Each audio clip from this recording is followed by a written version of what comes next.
So this card here is all about opportunity. What is out there for me? Adopting this mindset of enthusiasm about the possibility. Sun.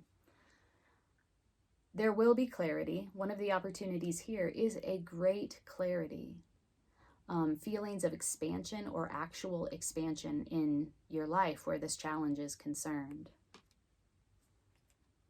Justice, equilibrium, and balance. So remember, one of the qualities of this challenge was temperance, an inability to, or an imbalance, a lack of equilibrium.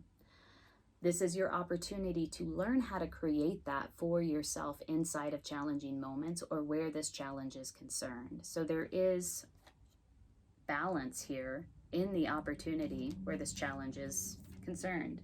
Hey Aries, welcome to your reading for May 2021. This month, we're going to do something a little bit different.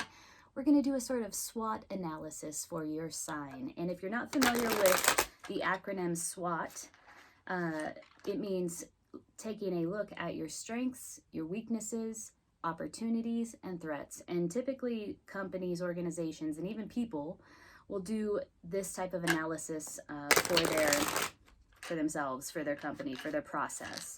So we're gonna do that using the tarot. So first we'll look at your challenge. We'll look at the characteristics of your challenge. Any challenge that you're facing right now that's on your mind, that you're thinking about. We'll look at your strengths around that challenge. We'll look at the opportunities that are there for you. We'll look at some of the weaknesses that you are facing. And finally, we'll look at the threats. And we will pull a card towards the end for where you should put your focus, where your focus should lie in order to gracefully navigate this challenge. So thank you for stopping by. My name's Amanda. If it's your first time here, thanks for checking in. Thanks for checking it out. If this reading resonates with you, hit the like button and also consider subscribing to my channel. If you're coming back around, thanks for returning and thanks for your support. I really appreciate it. All right. So let's sync up. Actually, you know what? I'm not going to split the deck. I'm just going to shuffle. I'm going to ask the question about your challenge. What are the characteristics of your challenge? And we'll just explore the challenge initially to begin with. If you're interested in a personal reading at this time, I'm doing those. The link is below in the description box. And happy birthday, by the way. I know it's your birthday month, so I'm hoping that you are having a beautiful birthday month. So part of your challenge is gaining balance and moderation. You might be going to the extreme with something. Let's keep going. Characteristics of your challenge. So gaining balance, gaining moderation is a challenge at this time. Blending diverse energies is a difficulty. There might be a lot of noise around you, a lot of stimulation. It may feel fragmented at this time. And bringing all of that into balance, bringing all of that to the center may be a challenge at this time. Other characteristics of this challenge that Aries is facing in the month of May. Oh, something flipped up there, Aries. Page of Pentacles in reverse, 10 of Wands in reverse. Unable to let something go, feeling very burdened, unable to drop the burden. Sort of all wound up, caught up with the energetic toil. Feeling also as if you are stuck in a phase of development where your learning and growth has stalled. Something that came forward as an opportunity, you're now seeing differently. I don't know what you're seeing it as, but you're seeing it differently than how you initially experienced it. So these are the characteristics of your challenge in the month of May, Aries. There's a lot of noise, a lot of stimulation around you, an inability or feeling overwhelmed by it, unable to bring it to the place of center, unable to balance it, a lack of moderation, feeling caught up in this sort of energetic toil, unable to lay the burden down, And then reassessing this thing that you thought was an opportunity, looking at it a little bit differently. Also feeling as if maybe you're stuck in a phase of learning or growth. And you've been there maybe a little bit too long. It feels like, okay, I've been here, I'm here now. How do I move to the next level? How do I take this to the next level? How do I move to the next phase? So those are the qualities of your challenge. Let's take a look at your strengths around this. What are Aries' strengths around this challenge in the month of May? In my mind, this is like the tools and the resources that you have available to you in order to navigate out of this. This could be read in the reverse or in the upright. I'll read it both ways because it kind of just flopped out. To navigate this challenge. So Judgment in reverse. One of your strengths is really being able to listen well and to hear the call. So you seem to be really connected with what is actually happening in this moment regarding this challenge. This is a wake-up call, and you hear the call. You also understand this as an opportunity for rebirth and are ready to fully engage with this awakening process around this particular challenge that you're experiencing here in May. Some more strengths that Aries is bringing to the table where this challenge is concerned. How you can meet this challenge with your skills, your abilities, your talents, your tools, and your resources.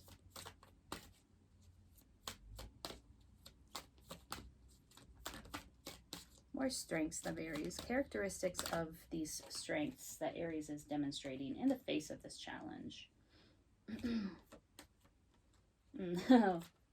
I love it. Strength came out for you.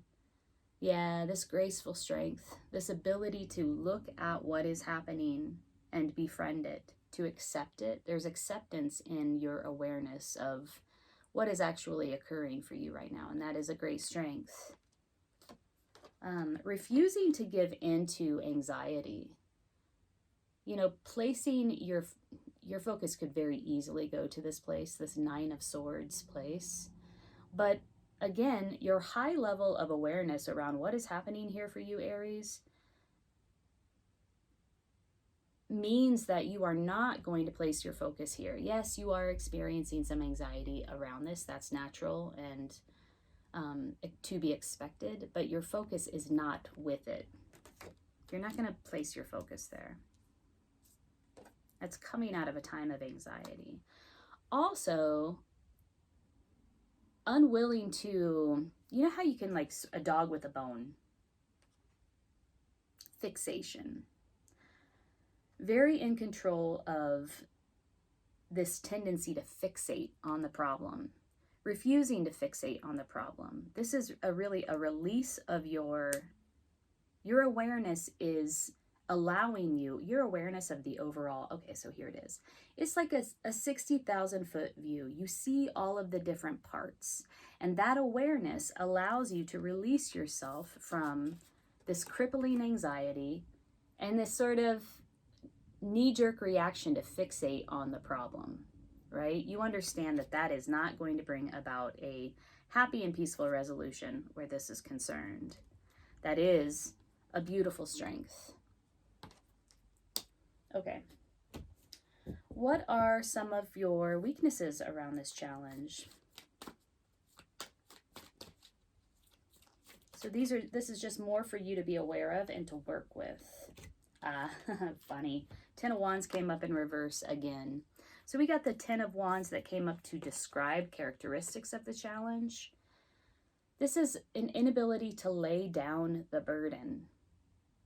So while you might have under control this understanding that fixating on the problem is not going to solve it, that focusing or giving into or experiencing overwhelm where anxiety is concerned around this challenge is not going to help. This is your sticking point. How do I lay this burden down? How do I release this burden?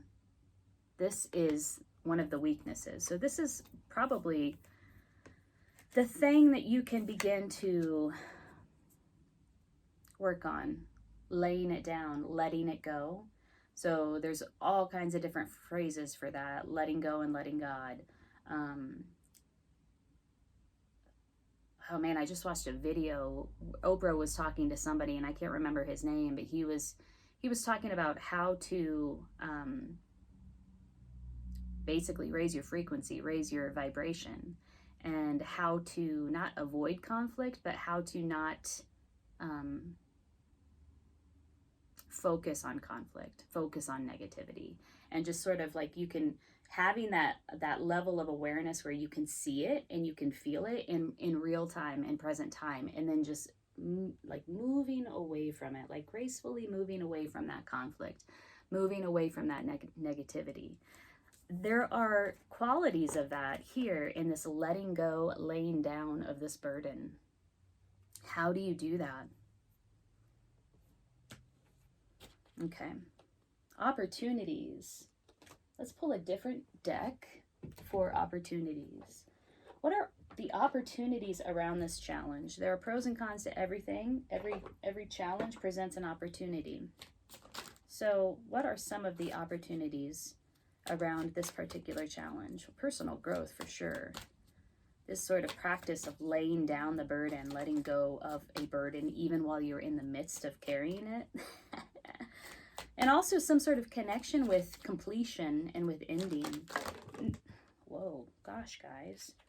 There may be a reason that you're not letting go of this burden because you are fearing the end of something and what the new thing will be that comes in its place, what it will open the door to.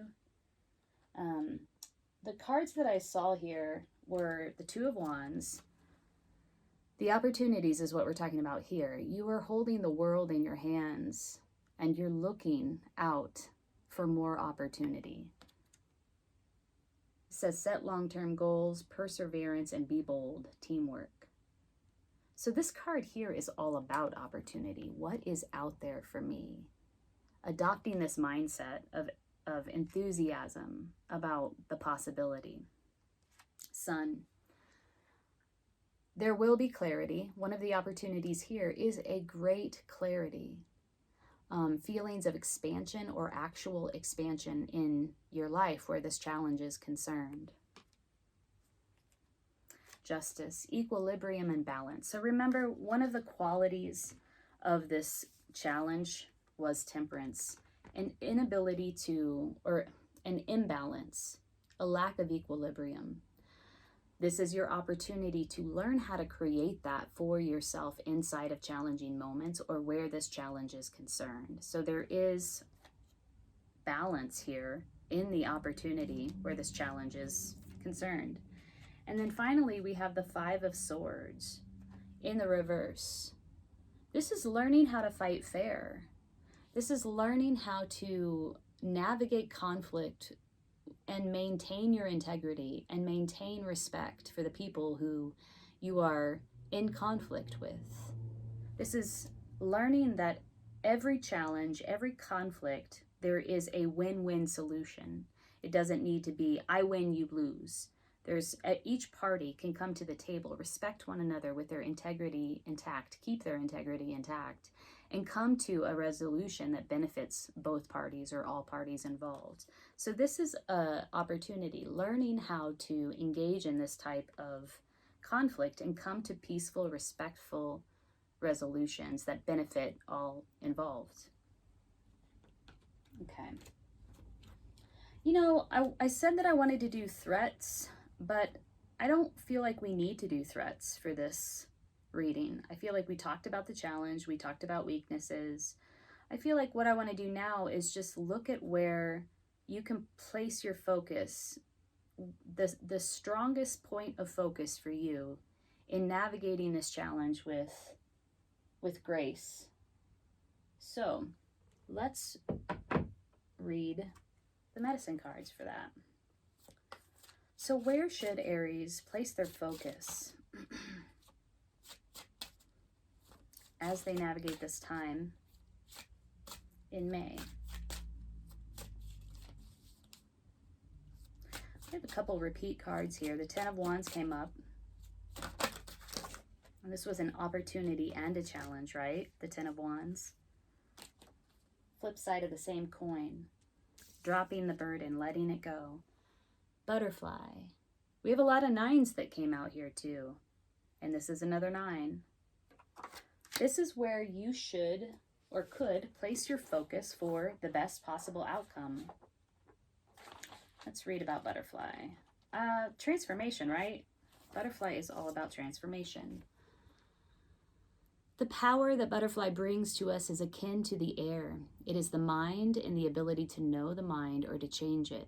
It is the art of transformation. To use butterfly medicine, you must astutely observe your position in the cycle of self-transformation. Like butterfly, you are always at a certain station in your life activities. You may be at the egg stage, which is the beginning of all things. This is the stage at which an idea is born but has not yet become a reality. Remember when we talked about the page? This is, again, describing the challenge, the Page of Pentacles in reverse, and feeling like you're stuck at like the learning phase or the learning stage of your development, not quite sure how to move out of it. We were talking about phases and stages early on, and now butterfly is describing a need to identify where you're at. The larva stage is the point at which you decide to create the idea in the physical world. The cocoon stage involves going within, doing or developing your project, idea, or aspect of personality. The final stage of transformation is the leaving of the chrysalis and birth. This last step involves sharing the colors and joy of your creation with the world. If you look closely at what butterfly is trying to teach you, you will realize that it is the never-ending cycle of self-transformation. The way to discern where you are in this cycle is to ask yourself, number 1, is this the egg stage? Is it just a thought or idea? Number 2, is this the larva stage? Do I need to make a decision? Is this the cocoon stage? Am I developing and doing something to make my idea a reality? Or 4, is this the birth stage? Am I sharing my completed idea?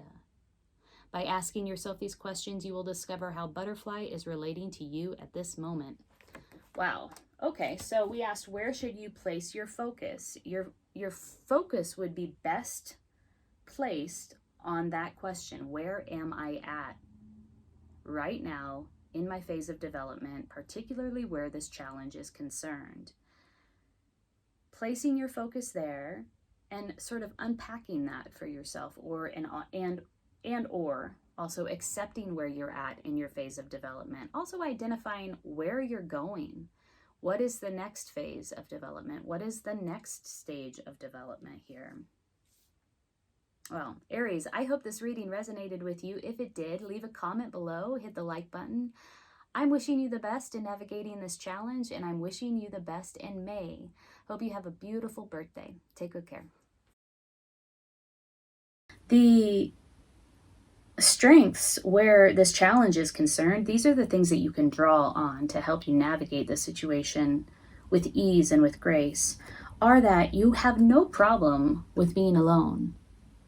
You know how to be alone. You know how to go within to find the answers, and that often requires solitude, and it's something that does not scare you. You actually thrive there. There's also this beautiful empathic talent or skill or ability that you have to really feel into and experience either another person or another situation, and that gives you very useful information to navigate this challenge. So this is like a powerhouse combination. Go within, take some solitude, take some time for yourself, and really feel into the solution for this challenge. Hey Taurus, welcome to your general tarot reading for May 2021. I said general, but we're actually kind of switching it up this month. We're going to do a SWOT analysis for your sign for the month of May. We're going to look at strengths, weaknesses, opportunities, and threats, particularly where it comes to any type of challenge that you might be experiencing. So first we're going to take a look at the challenge, and then we will look at all the other characteristics that I just described. So happy birthday, by the way. I hope you have the best birthday and a beautiful spring. So let's see. I have been shuffling your cards off camera. I'm going to do a different type of shuffle. I'm going to look at your challenge for May. What type of challenge is Taurus facing this month? I like to pull 3 cards for each question. I just saw the Tower flip up.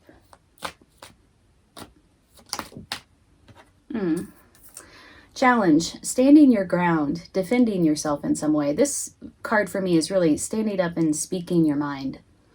Using your voice to defend yourself, using your voice to stand your ground and also speak your truth. So this is a challenge in May. Tell me more about this challenge.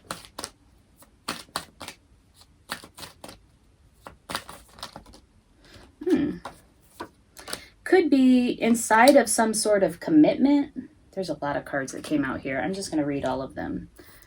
Standing your ground, speaking your mind, defending your individuality or who you are at the core, defending your truth inside of some sort of commitment. Ace of Cups in reverse. So some sort of emotional withholding or withholding of an offer. It could be an offer of love is a challenge here in May. We have a difficulty in walking away from something pretty well established, and a emotional discontent where family life is concerned or where a partnership is concerned. So it does look like on the table here is a conflict inside of love, right out the gates. Defending yourself, standing up for what you know to be true inside of a commitment, inside of a relationship of some sort. Somebody withheld an offer, is withholding an offer of love or withholding emotions. And there's an emotional discontent, particularly where it comes to your home life, your family life, a particular partnership, and a reluctance or an inability or reticence to walk away from something that once brought you emotional contentment.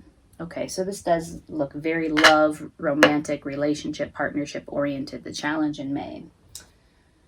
Well, let's look at your strengths here in meeting this challenge. What are Taurus's strengths in meeting this particular challenge in May? Birthday month.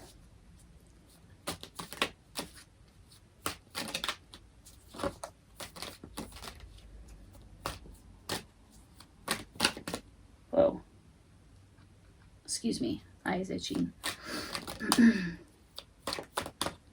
Taurus, if this reading resonates with you, make sure to hit the like button so that other people can see it. And consider subscribing to my channel. I'd love to have you here. If you're interested in a personal reading, I am doing those. Oh, okay. The link is below in the description box. So what we have here is, these are your strengths. Beautiful, beautiful strengths. You're fine on your own. You know how to be independent, and more than independent, you know how to go within to find balance, equilibrium, contentment, inner strength. This doesn't scare you. It doesn't scare you to act alone, to be alone, to take time out for yourself. You enjoy your own company. Very empathetic, very empathic. You can feel into another person's energy or feel into the energy of the situation, and really it's a feeling in as if you are experiencing it yourself. That's why I use the word empathetic or empathic. This is a strength. This is your strength in meeting this challenge. It feels like you're being called to feel, like to take some time out for yourself, go within to find that light to guide your way forward, and to feel into this situation in some deep and significant way.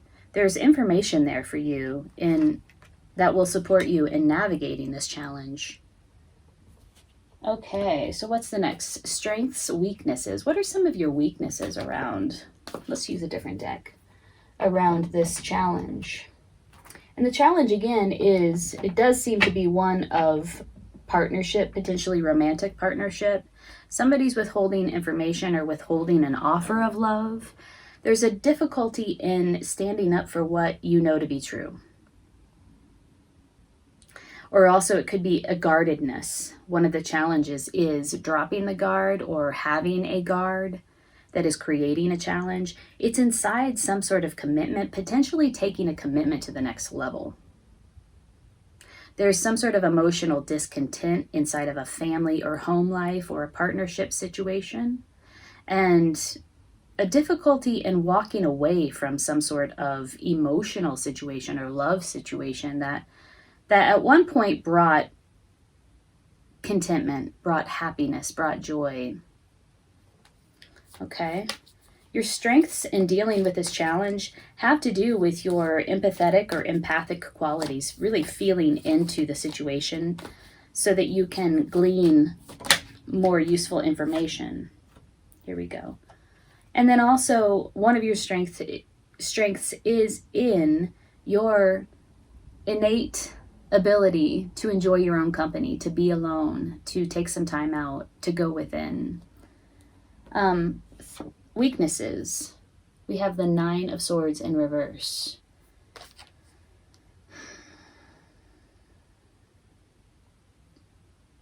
Anxiety, sleeplessness, the literal weakness, physical weakness that comes from not getting enough sleep, having very sleepless nights, a very overactive mind, and anxiety. That is a weakness at this time. Getting enough rest.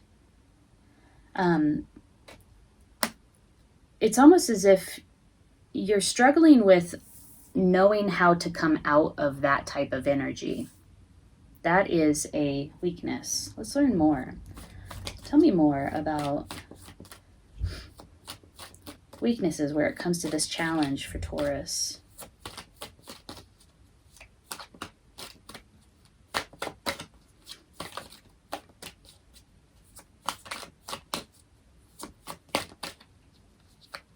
Coming out of a period, a time of anxiety. Moon and Temperance. Wow. 2 major arcanas. These are weaknesses. Confusion, lack of clarity. It's almost as if the nighttime is a weakness for you. Maybe you struggle at night. Maybe you struggle with nightmares or confusing dreams. There's confusion here, a lack of clarity, deep emotions. Yeah, bringing balance to those emotions is a weakness. This is an area of focus for you. It does seem like your thoughts, anxieties surface at nighttime. There's a difficulty with getting enough deeply restful sleep and managing some of these difficult anxieties or the sort of like the nightmares that emerge when the sun falls. There's a lack of clarity, there's confusion here, and you could be having nightmares at this time. So bringing balance to this, balance where that is concerned would be a good focus for you. I know I have a lot of nightmares. I've been having a lot of nightmares the last couple of months. I had one last night, and I'm a Taurus, so I can relate. Okay, so we've done strengths, weaknesses. Let's look at opportunities. Could be that something's off balance that would help you in rectifying this nightmare situation, having too many nightmares, having a lot of anxiety. Wonder what is off balance. Oh, look at this. Opportunities. And look, the 7 of Wands in reverse came up. Now we got the 7 of Wands upright. Oh, and the 9 of Swords. Sorry, this was the card that flew up underneath. We got the Seven of Swords in the challenge. This was a challenge, defending yourself or dropping the guard. You know, there are a lot of you out there. I'm not sure which way that swings. And then this came up as an opportunity. There's something about standing up and defending yourself or dropping your guard that will help you in working through some of these negative expectations, worry, concerns, sleepless nights, insomnia, fears, and anxieties. This is an opportunity. I like when duplicate cards come up because it just sort of reinforces. It allows you to go deeper into the issue and reinforces that you're on the right path here. But this is an opportunity. What is showing up as a challenge is also an opportunity. What is showing up as a weakness is an opportunity. You have an opportunity to strengthen one of your weaknesses. And I feel like it hinges on your ability to speak your truth in a strong and confident way. And for the flip, it hinges on your ability to drop your guard. If you are one of the Tauruses that this means dropping your guard, hey, loosen up, drop your guard. You don't need to be so defended. Then dealing with your worries and anxieties hinges on your ability to drop your guard.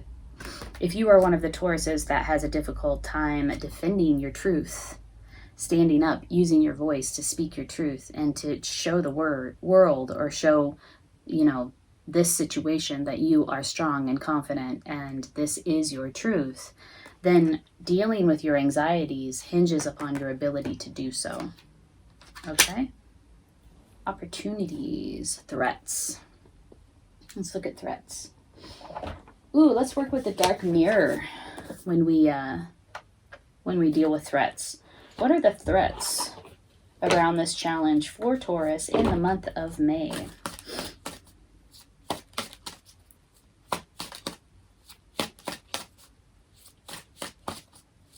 What are some of the threats? Or a threat? A threat is fine. Fragmentation. Okay. Yeah. Look at this. Where is that? Look. Wow. Look at all these crescent moons we have. Whoa. Crescent moon, crescent moon, crescent moon inside of a full moon, crescent moon inside of a full moon, crescent moon. This could speak to timing or waning, something that's waning. Okay, so fragmentation is a threat. This is speaking to me of centeredness. What's happening here when you're feeling this way? Your thoughts are fragmented. There's a lack of centeredness. There's a lack of equilibrium. There's a lack of balance. Anxiety has a tendency to be coupled with fragmented thoughts. You think this and then you think that, and you're maybe it's this way or maybe it's that, or this could happen and that could happen. Fragmentation, fragmented thoughts is your threat where this challenge is concerned. This is a good thing to know. Okay, Taurus. Let us pull a goddess guidance card for you toward the end. I want to know who's got your back here. What is the energy that you can pull on or you can depend upon, rely upon to help you navigate this challenge here in May in a very graceful way. One that allows you to grow and develop and become more whole, centered, and balanced. It does seem to do with love and relationship, this challenge here. And it's asking you to either stand up, speak your truth, or drop your guard. Maybe you're too defended. Card of guidance for Taurus as they navigate this challenge. Oh, Ostara. She hasn't come out in a long time, but it's very fitting that she's out because it is springtime. Fertility, Ostara. It's the perfect time for you to start new projects, access new ideas, and give birth to new conditions. I love that. Give birth to new conditions. Let's read about Ostara. Springtime is any time when the light increases within your mind and entire system.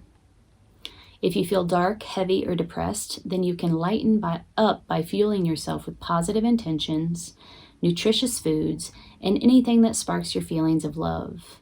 This will help you deal with the fragmentation that is a threat, and also the anxiety, concern, worry, nightmares that you might be experiencing, particularly at night when it becomes dark. This card is speaking about light and dark. Surround yourself with beautiful flowers, brighten the colors in your wardrobe and home, and draw back the curtains to let in natural light. You can paint a sunnier outlook within yourself, which will give rise to all sorts of new opportunities, since like attracts like.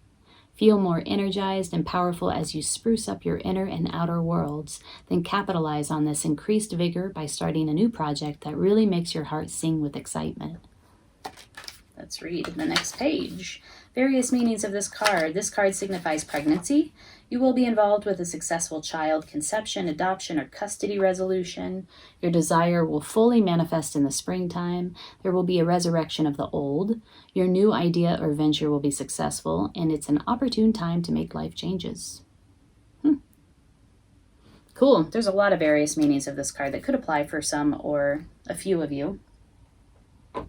So just to recap here, Taurus, it does look like the challenge that is coming up for you in May is one that has to do with partnership, romantic love, or emotions. There's this difficulty in either standing up for your truth, defending your ideas, defending yourself with confidence and strength, or in dropping your guard. You might be extremely well defended, and that is sort of creating blocks around this situation here in May.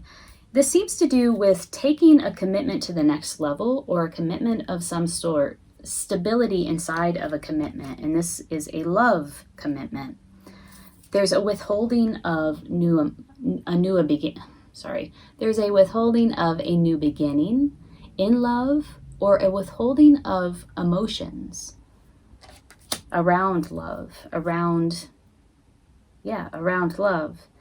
There's a discontent where your family life is concerned, or somebody's family life is concerned. A discontent inside maybe a current marital or relationship situation, and a difficulty in walking away. This was in the reverse. A difficulty in walking away from something that once brought you a great deal of happiness, emotional fulfillment. This is the challenge. The strengths where this challenge is concerned, these are the things that you can draw on to help you navigate the situation with ease and with grace, are that you have no problem with being alone. You know how to be alone. You know how to go within to find the answers, and that often requires solitude, and it's something that does not scare you. You actually thrive there. There's also this beautiful empathic talent or skill or ability that you have to really feel into and experience either another person or another situation, and that gives you very useful information to navigate this challenge. So this is like a powerhouse combination. Go within, take some solitude, take some time for yourself, and really feel into the solution for this challenge. Weaknesses. Anxiety is a weakness, particularly at night. You might be having anxieties or nightmares around this time that are making you feel very confused. Lack of clarity. This is a weakness. Bringing balance is something that you're struggling with right now. Blending these diverse energies is a difficulty at this time. When we asked about the opportunities, we got two repeat cards. The Seven of Wands again that showed up in your challenge, and also the Nine of Swords, which showed up as a weakness in the reverse. So there's something about either dropping your guard that will help you navigate some of this fear and anxiety, concern, worry, insomnia, or standing up for yourself in a strong and confident, powerful way, speaking your truth, that will help you navigate this Nine of Swords energy, which is really a difficult energy to deal with. When you are having a bout of anxiety or plagued by anxiety, you experience a lot of fragmentation. This is the threat. Fragmentation is the threat. So the focus seems to be to bring balance, to bring equilibrium, to bring moderation to this situation, to this challenge, to the anxieties, to the worries, to the concerns. And then you have this card of guidance here towards the end. This is sort of like, hey, here's the way that you can bring balance. Let the light in. Go out into the natural world. Focus on opportunities, on new beginnings. And, you know, there was a strong message here of like attracts like. So this is a shift in your perspective. Paying attention to where you place your focus and focusing on the things that are easy to feel good about. It is a beautiful thing to allow yourself to feel good, even in the midst of a very challenging situation. Because like attracts like. When you are feeling good, your vibration is high, you're sending out that frequency, you're attracting that frequency back. So paying attention to where you put your focus. There's a strong message about the light and the dark here. Taurus, I hope that was helpful. If it was, hit the like button. I'm wishing you the best in May. Take very good care. You have what it takes to get to the end. You can carry a very heavy load, and this is a psychic load. This is an energetic load, and you're almost at the end. Like, you can see the end. You can see the finish line, so to speak. Able to carry a very heavy burden and take it to the end, take it to the finish line. That's one of your strengths, Gemini. Hey, Gemini. I am doing something a little bit different this month. I'm going to do a SWOT analysis for your sign, and that is a peek at your strengths, weaknesses, opportunities, and threats, especially where it comes to a challenge that you might be experiencing. So we're going to take a look at the challenge and then also take a look at those other aspects that I just mentioned surrounding the challenge. And this is for May 2021. So welcome all you Geminis. If this is your first time here, thanks for joining me. My name's Amanda. I'm at Lunacy Tarot. If the reading resonates, hit the like button and consider subscribing to my channel. I'd love to have you here. If you're returning, thank you so much for coming back and thank you for your support. So let's sync up. Let's take a look at your challenge. I like to pull 3 cards for the challenge. If more falls out, that's fine. But characteristics of the challenge, we got the 7 of Cups in reverse. So there's a need or an emphasis on making some sort of choice, like the right choice, the one true choice. There's an opportunity available. There may have been some confusion surrounding that choice or that opportunity, some distraction, some fragmented energy. We have the 6 of Pentacles. There's a concern about an equal give and take or bringing balance to a situation. And this could be a work situation because the Pentacles often have to do with coin or work situations. Tell me more about the challenge. Could be in choosing a new opportunity where it comes to your vocation. Ace of Swords. You want the truth. You want a new beginning where the truth is concerned. Transparency, clarity. Yeah. This is starting to feel like a choice around a work opportunity or the way that you spend your time, energy, and resources in terms of your vocation, the thing that you dedicate all of that to, and also sort of a new beginning where truth is concerned. This could also be like a shift in your perspective, a new way of thinking about something, a new idea. Okay, so this is your challenge. There seems to be some sort of challenge around making a decision, making a choice, choosing the right thing. Where it comes to like how you spend your time, energy, and resources, how you like your vocation, your work, and then also this new idea that is coming in, or a new perspective, a shift in your thinking, a new way of thinking about something, and it has to do with truth and clarity and transparency. So show me the strengths that Gemini is bringing to this challenge in the month of May. Actually, let's shift the deck. Let us shift the deck. I like to use multiple decks because, well, primarily because I like it when repeat cards come out. It reinforces the message and really just adds an extra. It just puts emphasis on certain points of message inside of the reading that I like. It shows me that we're headed in the right direction, and it offers more clarity. So this is your strengths. You have what it takes to get to the end. You can carry a very heavy load, and this is a psychic load. This is an energetic load. And you're almost at the end. Like, you can see the end. You can see the finish line, so to speak. Able to carry a very heavy burden and take it to the end, take it to the finish line. That's one of your strengths, Gemini. Tell me more about Gemini's strengths. Oh, Four of Swords. You know when to take a time out as well. This is a really good balance. This is the ability, like, you have this understanding that after going through something difficult or after carrying a very heavy load, there's an awareness that it is important to take some time out and to process. Okay, so that's one of your strengths with regard to this challenge. My nose is super runny because it's allergy season, and it's like on a constant drip. So I apologize for all of the sniffling. Show me another another strength that Gemini is bringing to the table where this challenge is concerned.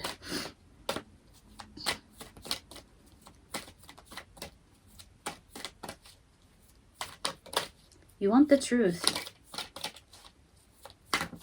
It's coming in strong. It's like there is a decision to be made for a new beginning that will head you in a new direction. And it feels like it's in alignment with your truth. Strengths for Gemini. One more card for a strength.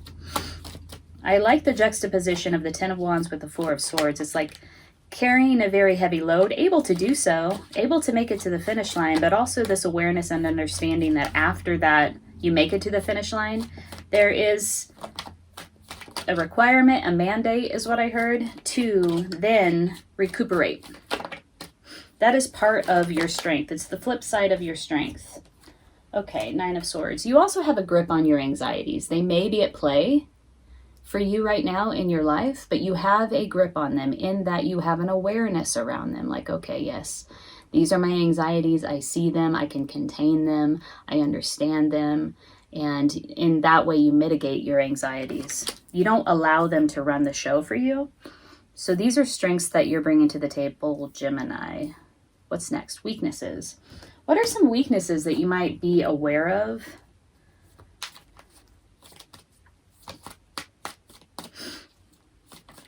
Okay, I just got the urge to use the Osho Zen deck, so let's work with the Osho Zen deck, shall we? Weaknesses. These are just things to be aware of in terms of like what might trip you up or what might habitually trip you up that maybe hasn't been sorted out yet for you. No thingness. Afraid of the void. Afraid of not having something to do.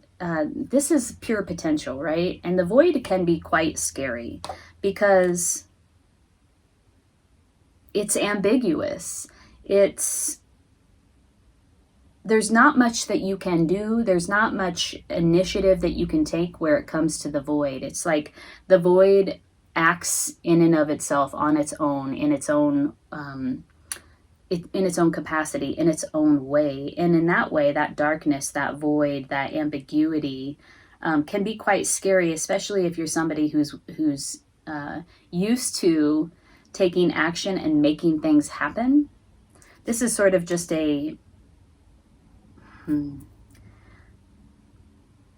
there's nothing that you can do where it comes to no thingness. You just sort of have to let it materialize. Let me get rid of this notification. And it really is more of the approach to this void, and what is forming out of this pure potential is receptivity.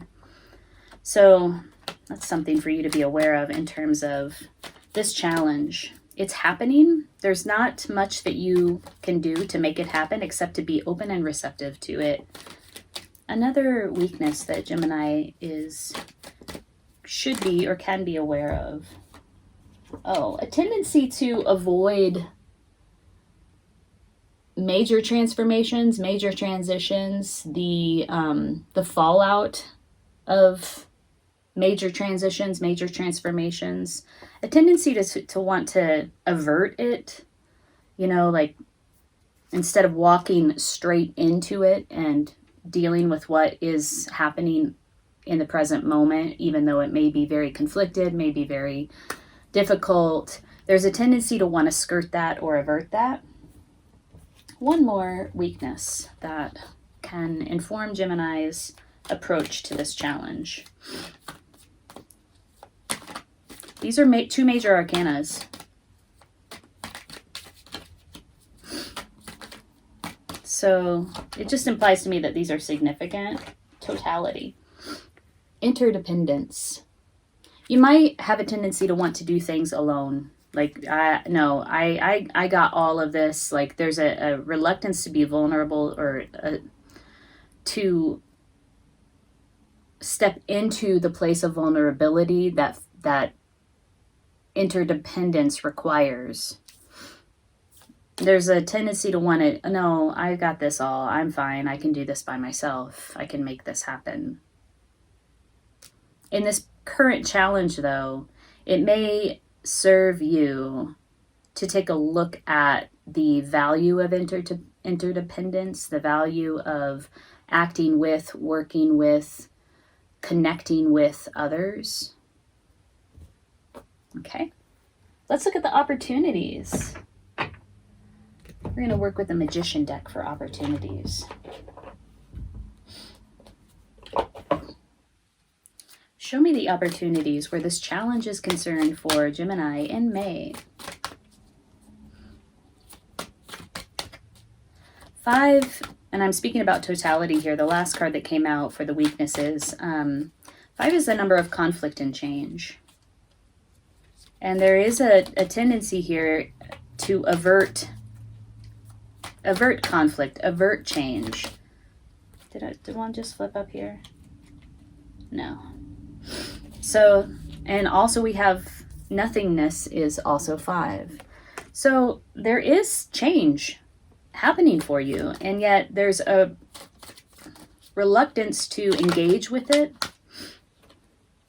Okay. Oops. A lot just flipped over. Opportunities. 9 of Wands. This is one of your opportunities in meeting this challenge is dropping your guard and coming out of this sort of victim mindset. This is the wounded warrior, and they approach most everything from this perspective of, I am going to defend myself because I've been hurt in the past, and I'm going to fight to the teeth, right? And so coming out of this perspective that keeps you in this this sort of wounded energy, this victim energy. So this is an opportunity where this challenge is concerned. 9 of Pentacles in reverse. So she's very independent. She's the independent lady, right? It's in reverse. So this is just reinforcing that interdependence message. You might have a tendency to do things very independently, and that might feel very comfortable to you. And the opportunity here is to re-examine or take a look at that for yourself and see the value in interdependence, see the value in connecting with others. The Moon. Ooh. Connecting with your intuition and your dreams. As a sort of light to guide you on this path. That's beautiful. Knight of Pentacles. If you have a tendency to move slow, this is an opportunity for you to, especially where making decisions are concerned, this is an opportunity for you to begin to be more quick in your decision making and not belabor the point, not think forever on a decision, but to be decisive, be proactive, be quick in decision making. Queen of Swords. You have all of the information that you need in order to make this decision. It's not as if you're missing information here. So the opportunity is like learning how, I'm getting a message coming through really strongly here. Quick in your decision making, not belaboring the decision making process. You have all of the information that you need here to make the decision. It's not as if you're missing the information. There's an opportunity to be both quicker in making your decision and also synthesizing all of that information in order to support you to come to a more expedited decision-making process. Four of Pentacles.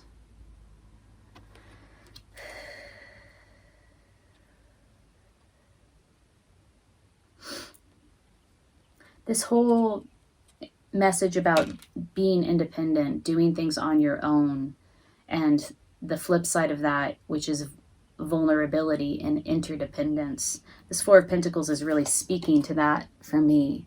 This is holding on to what you have. And again, it's coming from that perspective or that place of like, I don't have enough, so I'm going to hold on to everything that I have. This is mine. You know, it's like, it's not only just a possessiveness. I think it really is beyond that. It's really about this fear of lack or this fear that you might go without what you need. It's fear of vulnerability. This is an opportunity. And then Seven of Wands. Standing up, speaking your truth, standing your ground. Really committing to this decision that you will face as part of this challenge. Okay, a lot came out for opportunities. A lot of opportunities here for you. Let's look at threats. I'm going to use the dark mirror for threats. And again, this is similar to like weaknesses. Just something to keep in mind, keep an eye out for. Something to practice awareness around. What are some of the threats for Gemini as they move through navigating this challenge in May? Strong message here of independence, working independently versus vulnerability and interdependence. Alone in the world. Oh. This is the threat. Yeah. I was just mentioning the strong message of independence versus interdependence. And there does seem to be some sort of psychic wound from the past, some sort of trauma from the past that really concretized this in your perspective or your mindset, that has to do with feeling not good enough, feeling cast out, feeling like you can't depend on others, and the loneliness that brings up in you, the fear that brings up in you. And this seems to be this challenge here in May really seems to be bringing this to the surface for you, Gemini, to really begin to examine and take another look at. Okay, let us look at a message of guidance for you as you navigate this challenge. If this reading is resonating, please hit the like button so that other people can see it. Really helps circulate the reading to others. And if you're interested in a private reading, there is a link below in the description box for that. Okay, Gemini. Card of guidance for Gemini as they navigate this time. Oh, Isolde. Undying love. The love you've shared is eternal regardless of the situation. Let's read about Isolde. She doesn't come up very often, but I love the way this card looks. Definitely looks very lovely.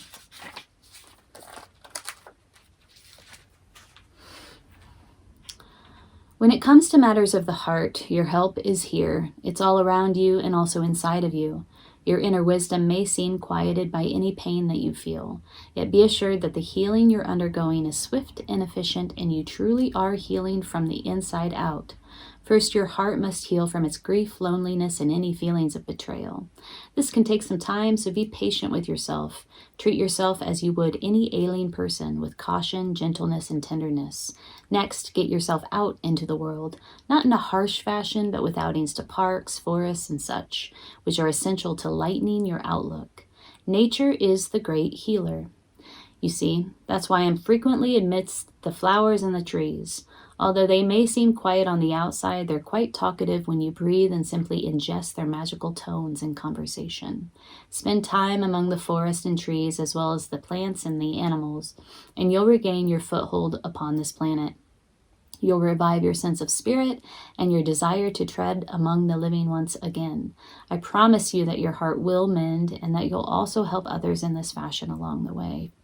So for some of you, you're really going through a difficult time here where it comes to grief and loneliness and feelings of betrayal and heartbreak. Various meanings of this card. Love from your romantic partner is eternal, regardless of outward appearances. You're healing from a breakup. You're healing from some other type of loss. Let go of an old relationship to make room for a new one. The love you send into the world is an important part of your divine purpose. Your deceased loved one is happy and sends you love. Okay, wow. I was just listening to something. Somebody was asking a question about, I think it was an Abraham Hicks video. And somebody was asking a question about, I know that my partner is out there somewhere, and I'm actively calling them in, but they're not here now. And the guidance from Esther Hicks was, do you believe that there are so many people and so many things and so many, entities that you can give your love to now in the present moment? And the person was like, yes, I do. And that was the prescriptive advice. Give your love, share your love to whomever is around you, to yourself, to whomever is around you, or whatever is around you in the present moment. And that in and of itself is an act of healing. It's also an act of calling in your ultimate or ideal romantic partner. So let's do a recap. Gemini. The challenge here is in making a decision, choosing that one true, authentic cup of love. That's sometimes how I read this, especially when this card comes out in the Mother Peace deck, because it does show somebody diving into a cup of love. So making a decision, choosing that one true cup is part of the challenge. There's something about truth and clarity here. Ace of Swords. It's a new way of thinking. It's a shift in your perspective. It's potentially a new idea that you have not yet considered. And it's very true for you. It's very aligned with you. It's very transparent. It's very clear. There's a lot of clarity where that's concerned. And it does seem to have to do with equal give and take, particularly where a vocation is concerned, or your job, where you spend your time, energy, and resources. Okay. Wow. And then I have all these cards here on the table, kind of all mixed up here. So I'm going to weave through these again. Strengths that you're bringing to this is like, yes, you can push through. You can carry a very heavy load and make it to the finish line. And whatever it is that you're experiencing now is nearing completion. However, the flip side of that is this recuperation. You know that when you carry this heavy energetic load, when there's an energetic toll, as exhibited in the 10 of Wands card, that you must recuperate afterward. That's the flip side of the coin. This is why you're able to carry this heavy load. You have a pretty good grip on your anxieties. Maybe coming out of a period of anxiety, this is also a strength. And an awareness around your concerns, your worries, your anxieties, to an extent where they are no longer able to run the show for you. Okay? Weaknesses. Fear of the unknown, fear of the void, an aversion to change and an aversion to interdependence. These are your weaknesses where this challenge is concerned. You had so many opportunities here. 7 of Wands. An opportunity to stand your ground and to really commit to something. This is about your truth, your inner truth. Re-examining some of those old, fundamental, negative, limiting belief systems, like I'm not going to have enough, so I must hold on to everything. This is like cutting off the flow of give and take, cutting off the flow of abundance and generosity. When you get into a stance like this, you're motivated by that fear, like, no, I'm not going to have enough, so I'm going to hold on to everything that I have, and hold it really tight and close. Something about decision making. If you have a tendency to think about a decision, we have a decision here in your challenge. If you have a tendency to ruminate, to just go over and over and over it again, to try to see all of the different angles, and what's really behind that is a fear, like I'm not going to be able to make the right decision. Know that you have all the information that you need to make this decision. And there's something about understanding that, synthesizing this information so that you can expedite your decision-making process. I do feel like you might have a tendency to take quite a long time to make a decision. Strong message of independence versus interdependence. What it means to go it alone and what it means to work with others harmoniously. This is a time of tapping into your dreams and your intuition in order to light your path forward. This is an opportunity. And coming out of this victim mindset, like I'm wounded, I'm the victim, and where in the past that might have been the basis for how you approach challenges or how you interact with others. This is sort of shining the light of awareness on that as one of your motivating factors, coming out of that victim mentality, shifting that perspective, shifting that mindset. And this is the threat, alone in the world. This message of independence versus interdependence, holding on, restricting the flow of give and take, and victim mindset is a strong one in this reading. The threat is that mindset. That's the threat. I'm alone. I can't trust anyone. I can't depend on anyone. That is all part of the victim mentality. And so the threat is the opportunity, is to just slough that off. Release that victim mindset. Release that idea that you are alone in the world, that you can't trust anyone. Does this person look like she trusts? No. She looks like she is ready to fight because she does not trust. There's resistance, a lot of resistance in her stance. Okay, Gemini, I hope this was helpful. If it was, hit the like button. Take good care in May. I'm wishing you the best. Your strength is that you have so much support around you. You have so much to give. You have so much, and it's the Suit of Pentacles, so it's actually tangible, practical support, either in the way of people who are supportive or in the way of, actual things that can be leveraged to help you navigate this challenge. 6 of Swords. Look how this woman is inside of this boat. She's moving on after a difficult time, after a 5 of Swords type conflict and change. She's moving on. She's taking with her what she needs, all of these swords that she has in this ship. You do have resources around you. You do have support around you. One of your strengths will be in moving on. The capacity to move on, to move beyond, to move on from whatever this emotional disappointment is. If it's a relationship, if it's a a loss of some other sort, maybe a loss of a job, some sort of emotional disappointment. Your strength is in your ability to move on. Hey Cancer, I'm doing things a little bit differently this month, and we are going to do a SWOT analysis for your sign for May 2021. We're going to take a look at your strengths, your weaknesses, your opportunities, and your threats, particularly where a challenge is concerned. So we'll look at the challenge as well and get into the specifics of that. So if that interests you, stay tuned. I've been shuffling your cards off camera. I'm going to give it one last shuffle and then we will sync up. Okay, so let's take a look at your challenge, Cancer. Your challenge for May. I'm going to pull 3 cards for your challenge. If this reading resonates with you, hit the like button and also consider subscribing to my channel. I do tarot readings for all signs for each month. We have the Queen of Cups in reversed.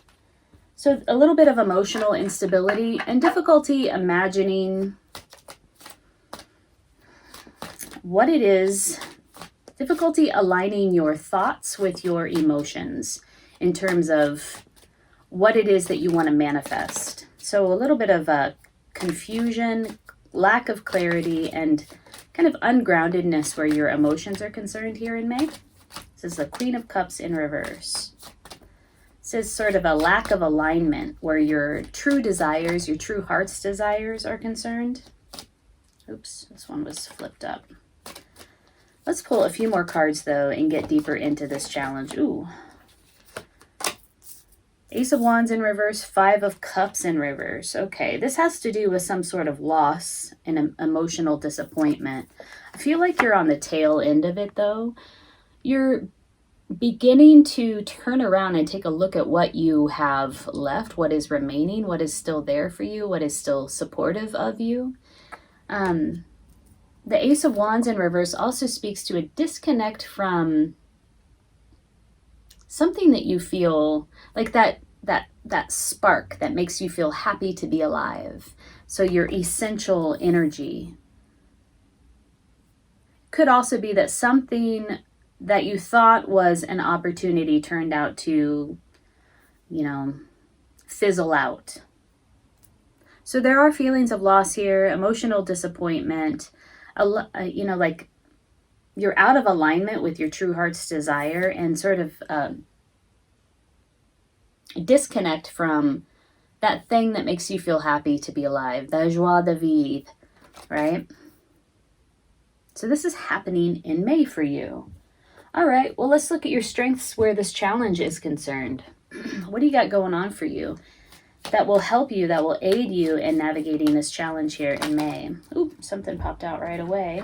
10 of Pentacles, some sort of either inheritance or gift of money, gift of resources, some sort of gift. I don't know that you're totally aware of it. This could also be a lack of awareness. This is a strength of yours, but I don't know that you're completely aware of this strength around the fact, the very real fact that you have so much to offer, so much to give. There's so much abundance surrounding you.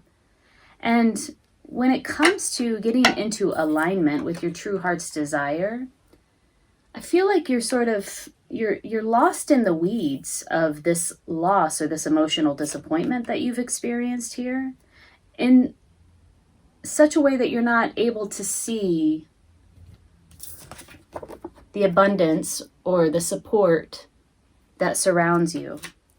So your strength is that you have so much support around you. You have so much to give. You have so much, and it's the Suit of Pentacles, so it's actually tangible, practical support, either in the way of people who are supportive or in the way of, actual things that can be leveraged to help you navigate this challenge.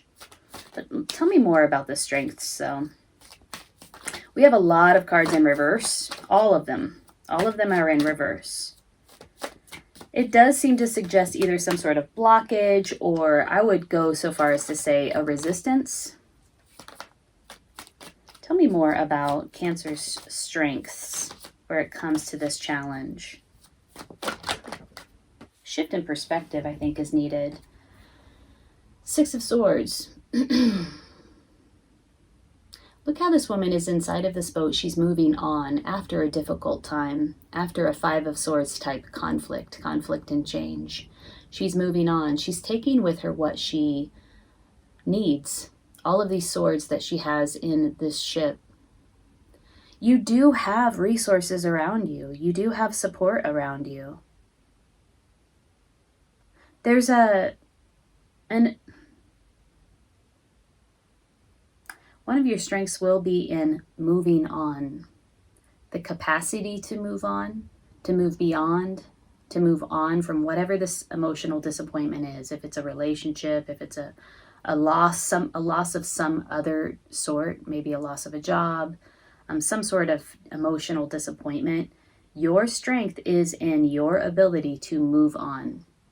It does feel like a decision of some sort, like a decisive action, like making the decision to move on. That is the strength. Tell me more. Just one more card for strengths for Cancer. These cards are weird to shuffle. They come out in clumps.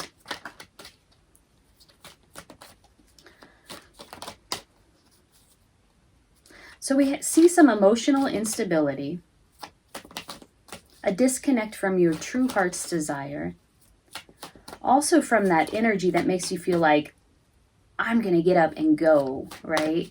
I have the energy and the passion and the inspiration to start something new.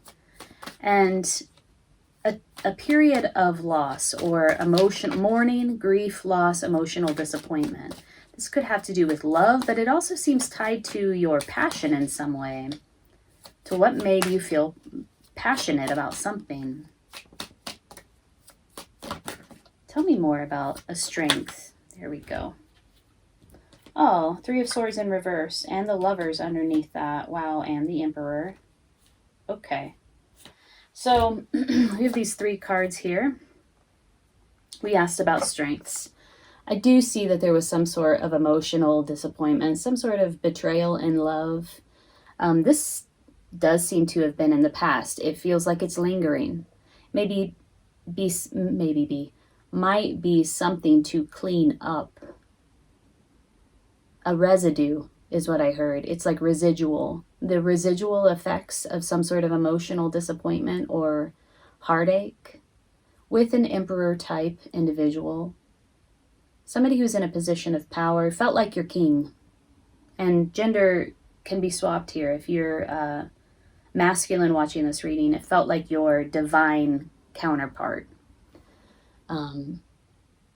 Yeah, it felt like a soulmate situation. You know, the Ten of Pentacles in reverse often reminds me of what happens when a long-established couple or relationship breaks up, and then the things that this couple, the abundance that this couple has amassed around them inside of their relationship needs to be divvied up. All right. We looked at strengths. Let's look at opportunities or weaknesses. These are your strengths.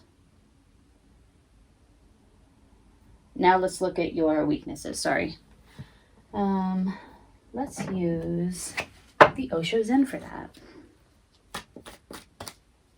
You know, the Three of Swords in reverse, the Lovers upright, and the Emperor upright seemed less like it was coming out in support of what your strengths are, and more just an explanation of the challenge.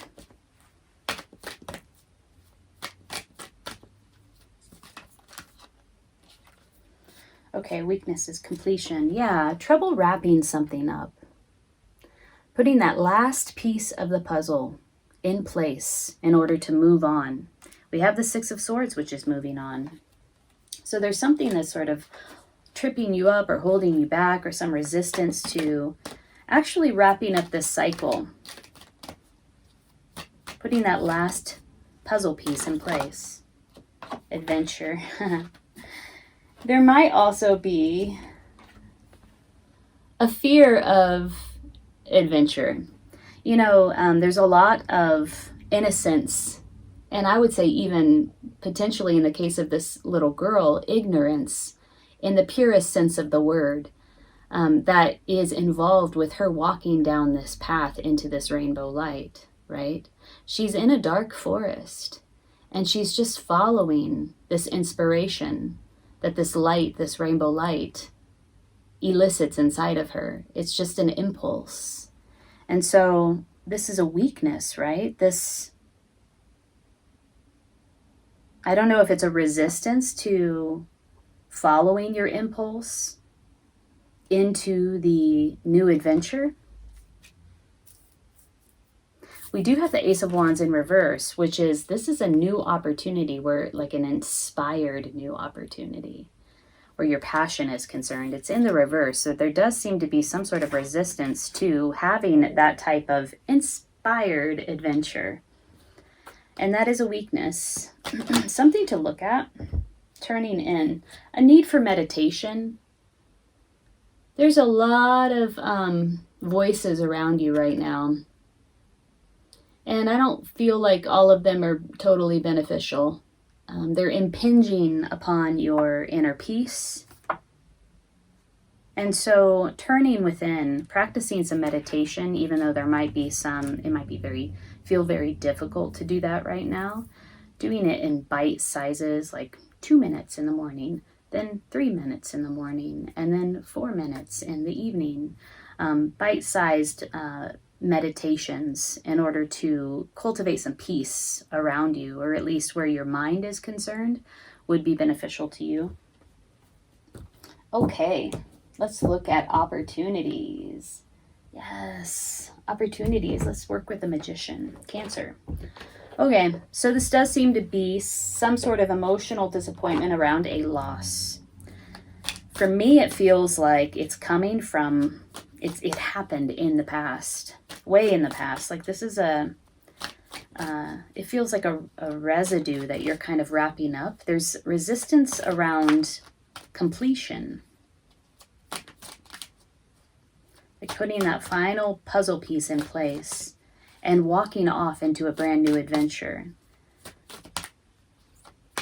You do have resources, abundance, support around you, and your strength here with regard to this challenge is in the literal movement, in literally moving beyond, moving away, moving beyond that conflict and change.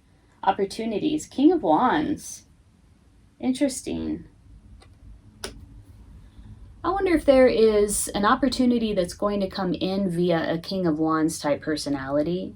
This is somebody who's in a position of leadership and authority, very charismatic, walks into a room, everybody takes notice, very well liked, very highly networked, connected, and knows how to leverage his connections, his network, to turn his dreams into reality. This is often seen or often called the entrepreneur, the business person, very innovative, very inspired. So there may be some sort of opportunity that comes in via a King of Wands type personality for you. I wonder if it isn't even a relationship that's on the horizon, or that you've gotten sort of an inkling of, like this could be a possibility. He does seem to be inviting you in through his gaze. Okay, other opportunities, please. Tell me more about the opportunities here where this challenge is concerned. This is starting to feel like somebody who has the opportunity to be in a new, inspired relationship or have a new adventure of some sort, and is struggling to let go of the past and to move on from something from the past, a pain from the past. Yes, Five of Pentacles in reverse. A pain, a trauma from the past, an emotional loss or a disappointment from the past, and embrace that new opportunity. So Five of Pentacles is really feeling, you know, it's poverty mentality. It's feeling neglected, feeling out in the cold, feeling abandoned, those feelings of abandonment, and neglect, particularly inside of relationship or relationships. Opportunity. Yeah, something feels like it needs to be. Something from the past is coming that needs to be rectified and completed and let go and moved beyond, is what is coming through here. Another opportunity, please, related to this challenge that Cancer is navigating in May. Oh, here we go. Ooh, this came out in the reverse. It's the Seeker. It's the Fool in the traditional deck. Look at this. Okay. Yeah. Oh, my dear. I don't know if Adventure came out upright or in the reverse, but these two are very much the same. Look at it. They even look the same. The imagery is very similar.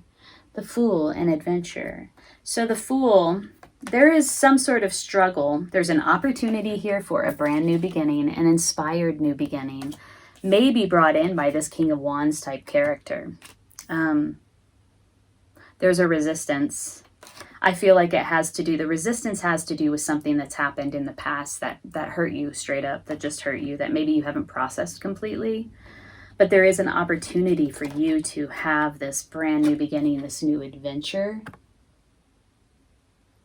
The qualities of this adventure and also the quality of the Fool or the Seeker card is being able to become that sort of blank slate and drop the baggage so that you can enter into this new opportunity or this new beginning with complete openness to it. And there's a sense of wonder, there's a sense of innocence. And this is the, I mean, when you're taking a leap of faith, the only way that you can actually leap is to have complete and total trust. And so there are issues here around trusting this new opportunity, trusting this new beginning. All right, threats. Let's look at the dark mirror to see what some threats might be for you. I'm just going to pull one card for the dark mirror for threats. I don't want to spend too much time. This is really, threats are just like things that you need to look out for and keep an eye on and be cognizant of. And sometimes pulling this threat card will kind of get to the bottom of the thing that's really hindering or holding up or creating resistance, or the conflict, the internal conflict. So let's pull a card for you, see if it tells us anything more.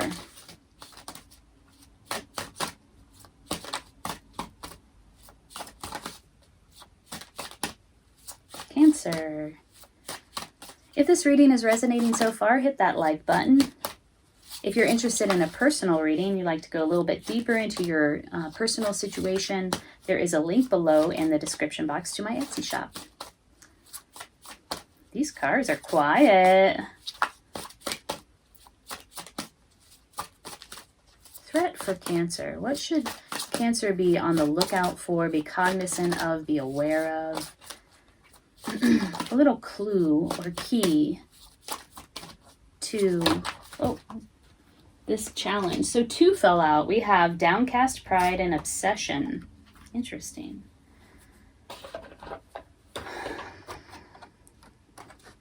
This thing that you're letting go of, that you feel some sort of loss around.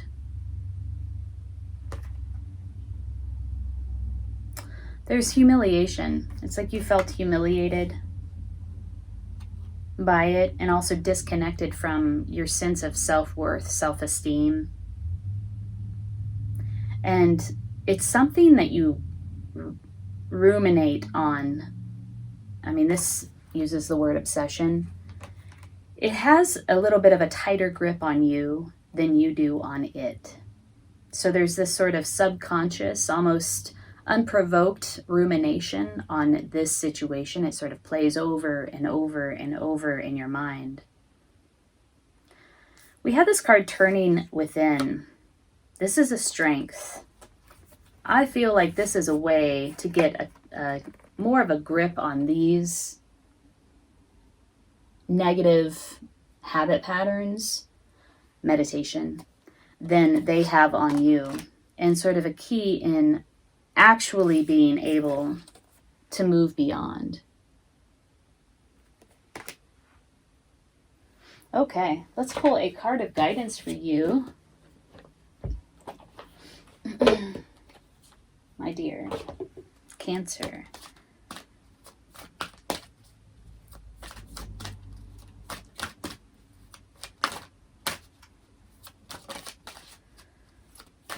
Yeah, somebody, it does feel like you were involved with somebody that felt like I keep saying he, I don't want to focus too much on gender, but we have the Emperor here. So like this person really felt like your king or your queen, like probably somebody that you potentially married, that you built a life with, felt like a soulmate. And then there was some sort of betrayal and a splitting up or a divvying up of the abundance and resources that you created together over time. And then you're moving on here with yours. Look at all the swords and the boat with her. And yet you're still stuck in this energy of loss and emotional disappointment. Emotional instability, out of touch with, like unable to connect with your true heart's desire, struggling with that. Ooh, I love this card. Freya. Yes. Cancer. She's my favorite. Bold. Yes, Queen. Unleash your adventurous side. Take risks and be daring. I'm telling you, the King of Wands is a perfect match for Freya. Take risks and be daring. Lead the way. Okay, well, let's read about Freya.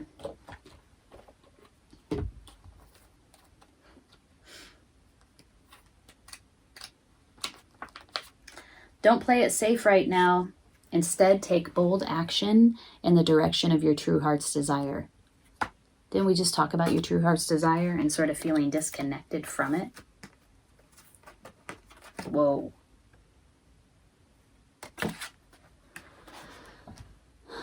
Success comes not from timidity, but from committing yourself fully to realizing your dream. Hold the clear intention of success, and it shall come about. Enjoy the excitement of taking risks, of being bold, and of being daring. And be sure to celebrate your success with a party or by splurging on a wonderful indulgence. Various meanings of this card. Take a risk, make a bold life change, appreciate your body, flirt, go have fun, and celebrate. That's awesome. Okay, wow. Take a risk. How many adventure or seeker or leap of faith cards did we have going on here? Take a risk. There's a resistance to be worked through where this risk is concerned. Inspiration. There's a new beginning where it comes to some sort of inspiration, some sort of passion. Again, a resistance around that in the challenge. Still thinking about this thing from the past that you've lost.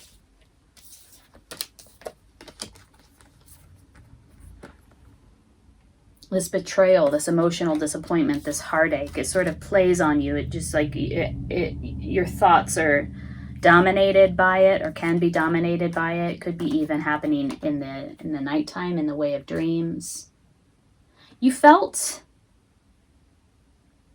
like a failure. Like you failed. The thing to know though is that you have these resources that you can capitalize upon. You have this abundance around you that you can leverage to connect with your true heart's desire, to have this new beginning, this new adventure. There is resistance around completion.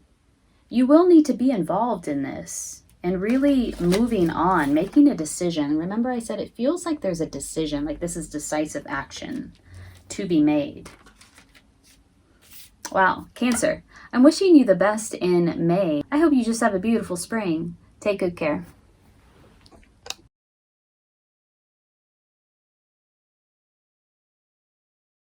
Again, there's a lot of cards about movement here, Leo. There's 8 of Cups in reverse, walking away. Could be indecision around walking away. Could be inability to walk away. Could be a feeling of being stuck. There's the Chariot, which is moving forward, moving on with competence and confidence through the sheer force of your personality.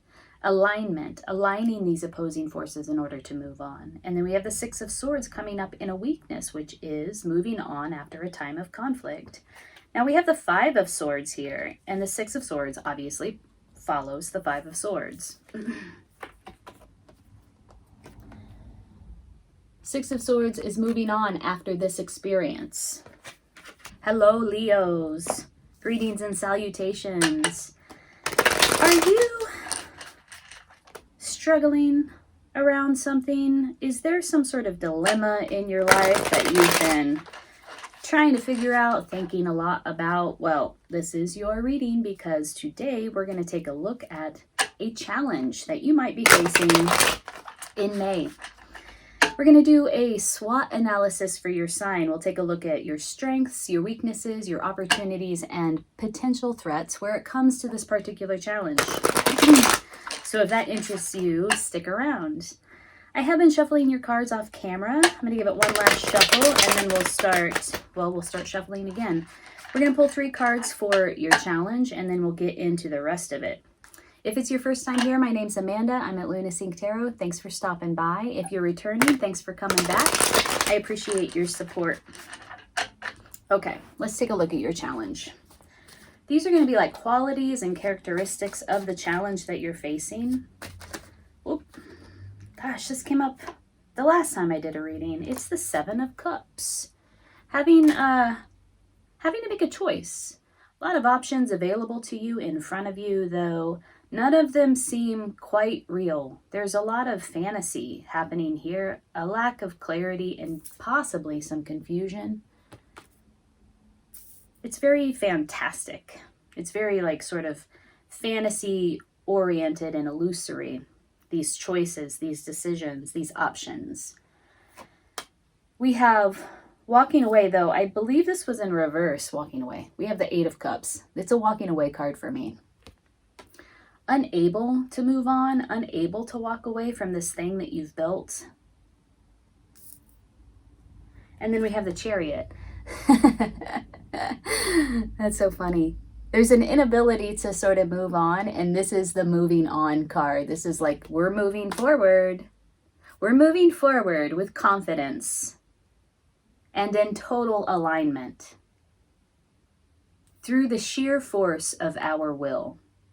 This really, it feels, I don't think the Chariot is astrologically assigned to Leo, but it embodies for me a lot of the lioness qualities: confidence, competence, personality.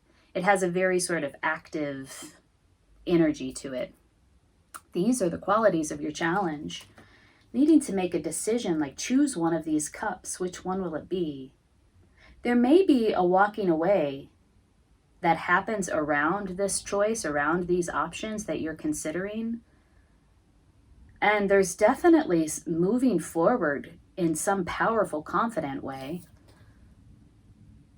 where this challenge is concerned. Okay, sweet. Leo, let's take a look at your strengths. I'm going to work with the Gilded Tarot. What are the strengths? Wow, came right out. Okay. You're not afraid of competition, and you bring it. We have the 5 of Wands. You're not afraid of competition, and you're not afraid of bringing all that you got to the table and displaying it, showing it to others. Like, this is what I bring, this is what I have.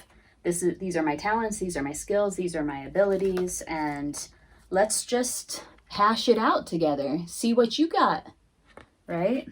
Not afraid of competition. Unwilling to engage in conflict that is nasty. You know, there's this win over, or this power over mentality that sometimes is brought to conflict, that is dominated by ego and arrogance. It's really this energy of I am going to win at all costs, and yet the rewards are fleeting. They're temporary. It's a win in vain. This is not your approach to conflict. Your approach to conflict is one in which you understand that every conflict, it can be a win-win. You can come to a peaceful resolution of conflicts.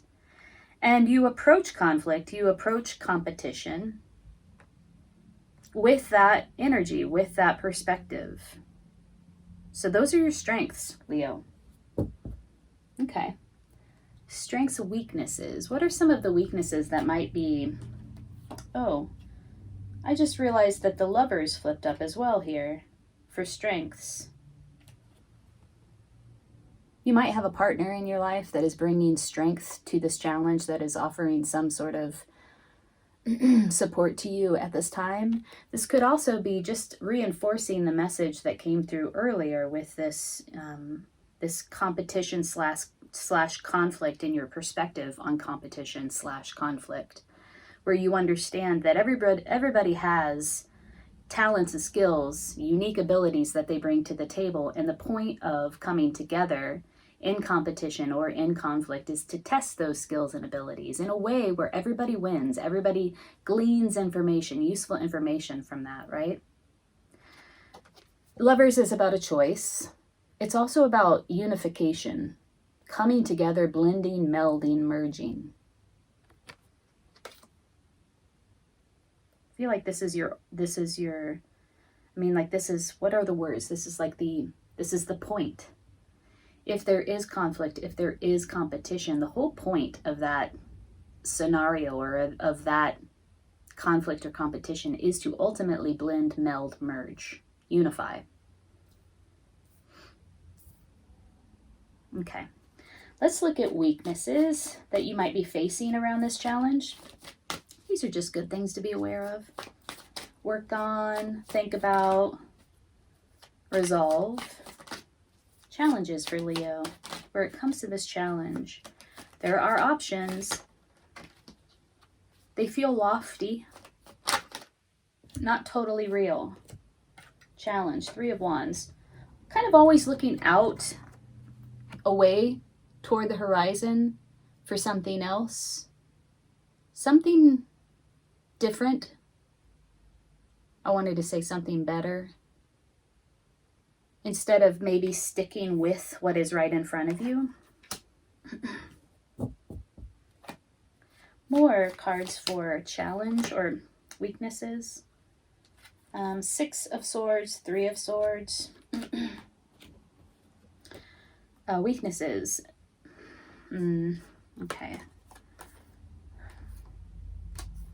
This is telling me a story here. These 3 cards coming up in the weaknesses for you around this particular challenge. When there is a heartache, a heartbreak, a disappointment in love, or a disappointment, emotional disappointment, you're quick to move on and turn your back and see what else is out there. That's sort of your coping mechanism for dealing with emotional disappointment, just turning your back, looking away from it. Okay, well, what else is out there? I'm moving on. I'm going to take what is mine. Look at all these swords in her ship. And I'm moving on. This is coming out as a weakness.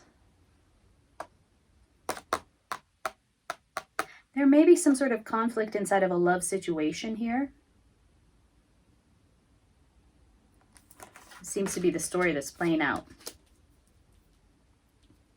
Okay, opportunities around this challenge. What are the opportunities around this challenge? Because where there is a challenge, there are always opportunities. And that's kind of what we want to do in life, right? We want to meet our challenges and glean the opportunity from the challenge. So, show me opportunities where this challenge is concerned. Again, there's a lot of cards about movement here, Leo. There's 8 of Cups in reverse, walking away. Could be indecision around walking away. could be inability to walk away, could be a feeling of being stuck. There's the Chariot, which is moving forward, moving on with competence and confidence through the sheer force of your personality. Alignment, aligning these opposing forces in order to move on. And then we have the Six of Swords coming up in a weakness, which is moving on after a time of conflict. Now we have the Five of Swords here, and the Six of Swords obviously follows the Five of Swords. Six of Swords is moving on after this experience.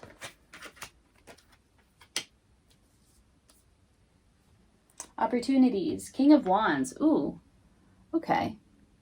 There may be somebody that you're moving toward, or you may be embodying this energy, this King of Wands energy. This is a personality.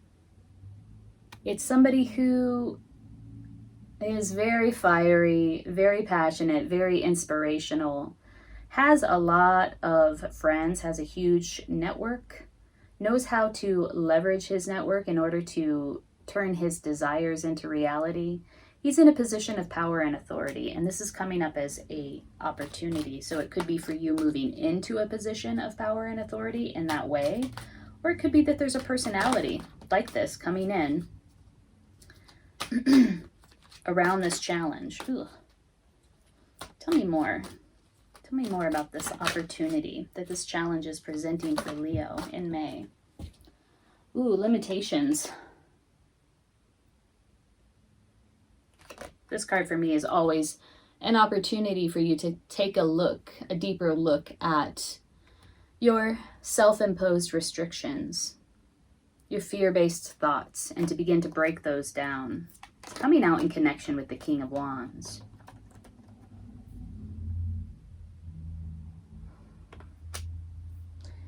I'm getting a counselor vibe here. Could be an opportunity to be mentored or to talk with a King of Wands type character where it comes to some of these boundaries or constraints that have held you back. And then we have reflection. Evaluating your life, a new beginning, moving forward in a new direction. This came out in the reverse, my friends. So the opportunity here is one that you may be, because this is in reverse, again, this is reflection. These two are very similar. Evaluating your life, taking a look at some of those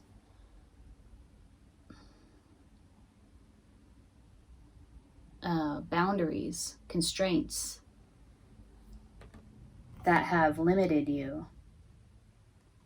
These are the things that are preventing you from moving forward in this way.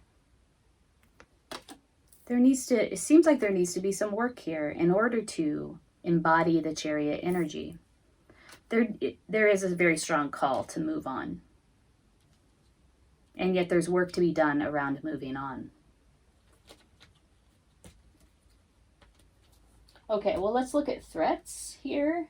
Let's work with the Dark Mirror. I like to work with the Dark Mirror for threats. And maybe just pull one card unless more automatically fall out.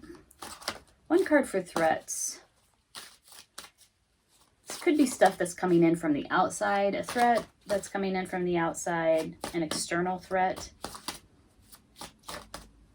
to this challenge, to your approach to this challenge.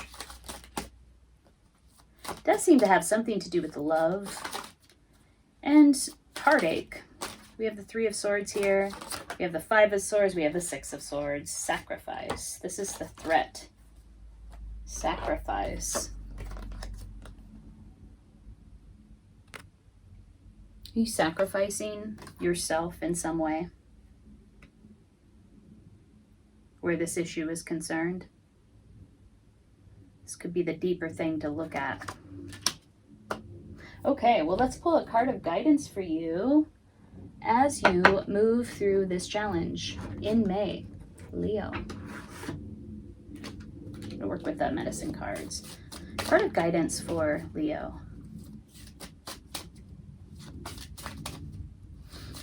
If this reading is resonating with you, hit the like button. I appreciate that. It helps other people to see the video. Consider subscribing to my channel. And if you're interested in a personal reading, you want to go deeper into this or anything else, the information for that is below in the description box. Card of guidance for Leo as they navigate this. Possum in reverse. Oh, possum hardly ever comes out for me, so I'm excited to read about this. 2 + 3 is 5, and that's the number of conflict and change. Possum, opossum in reverse.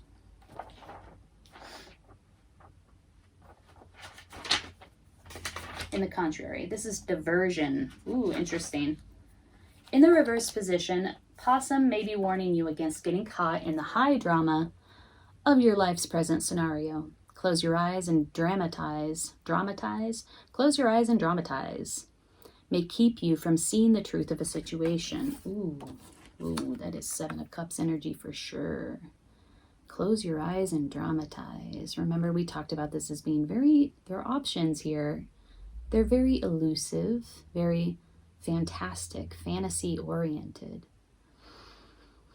You may buy into melodrama in yourself or others. You might as well play dead if you are justifying what you are doing with a tragic victim routine. If this concept does not apply to your situation, take a look at the possibility that you may have recently been giving excuses for why you don't want to do something instead of telling the truth.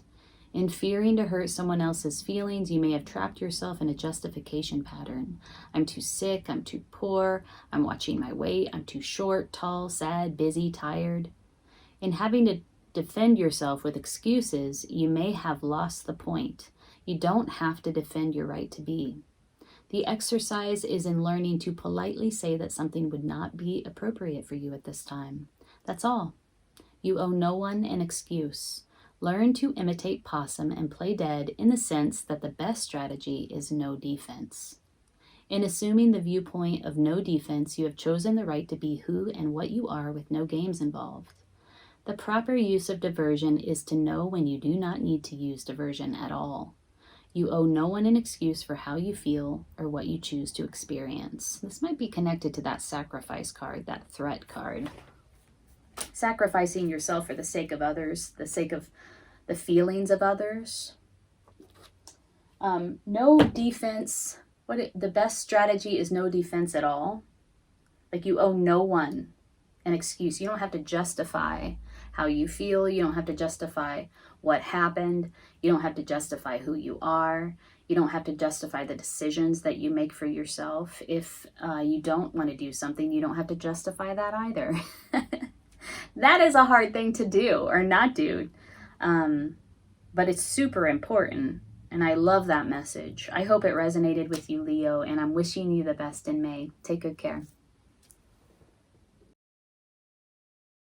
Some sort of conflict with a King of Swords in reverse type character, and I would not want to tangle with this person. In fact, I don't want him anywhere near me with his type of energy. For some of you, you've entered into a relationship or were in a relationship with this type of person. It was a very threatening type of situation. It felt very threatening to you. You were experiencing threat inside of this dynamic with this person. It messed with your head.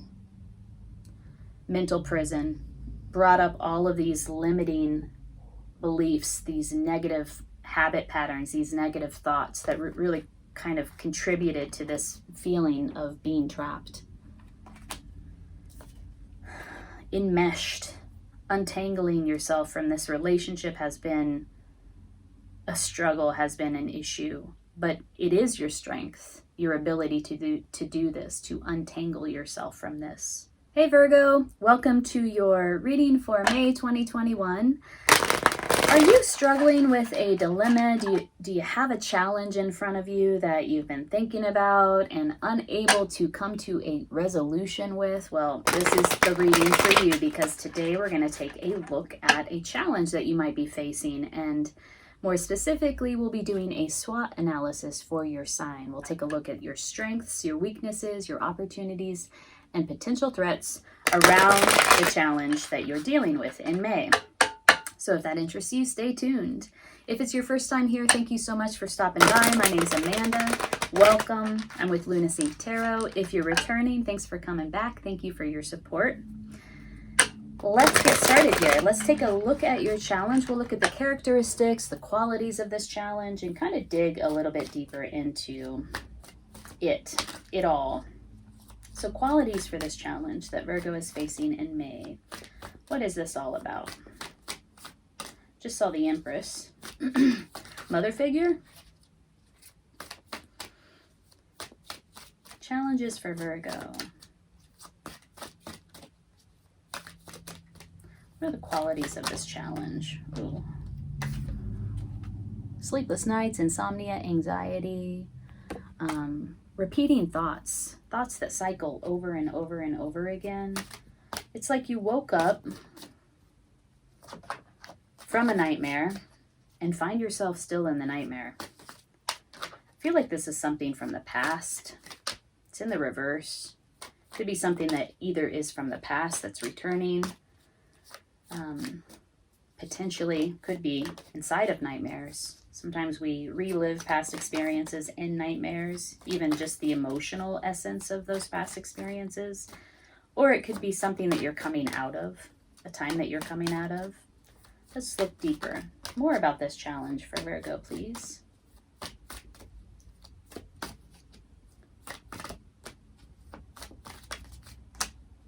Just saw the 5 of Cups, which is about grief, loss, and sadness.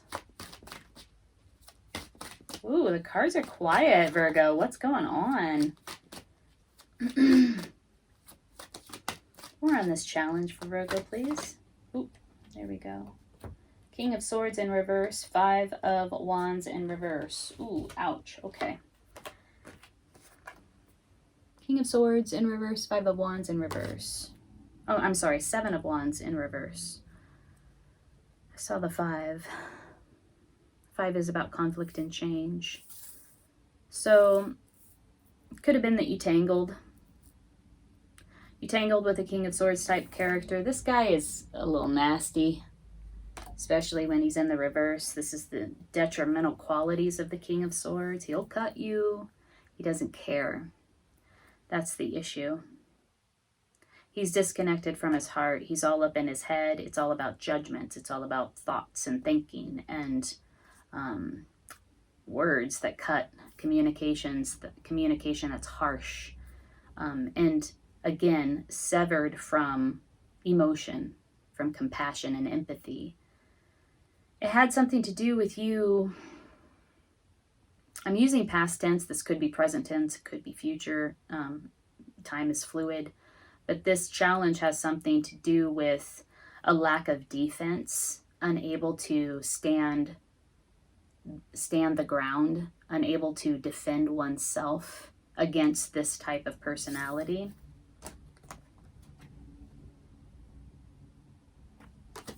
And again, I mean, this is just like ruminating about this scenario with this particular person, causing you anxiety, nightmares, sleepless nights, insomnia.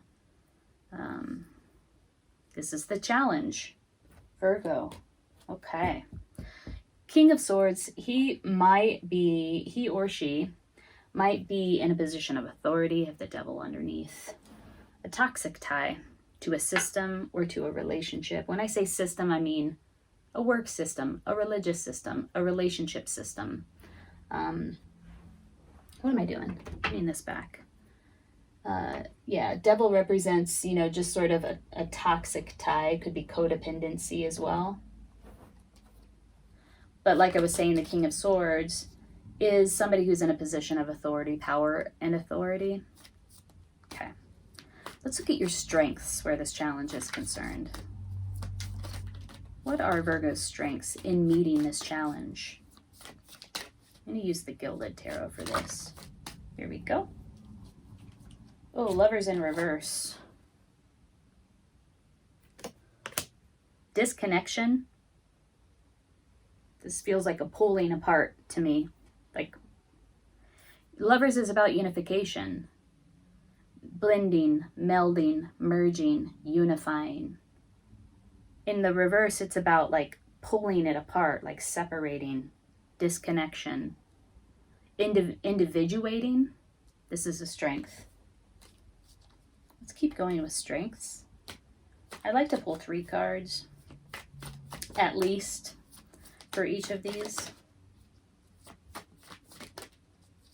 This is like seeing through, you know, sometimes when you get enmeshed, an enmeshment with somebody else inside a relationship, people can get enmeshed with, their identities can get enmeshed with their children, with their lovers. This is sort of a pulling, it's like seeing through the enmeshment, untangling, detangling from that sort of codependent enmeshment. Tell me more about the strengths for Leo, or for Virgo. I just did Leo, so it's still on my mind. They also got the Lover's card.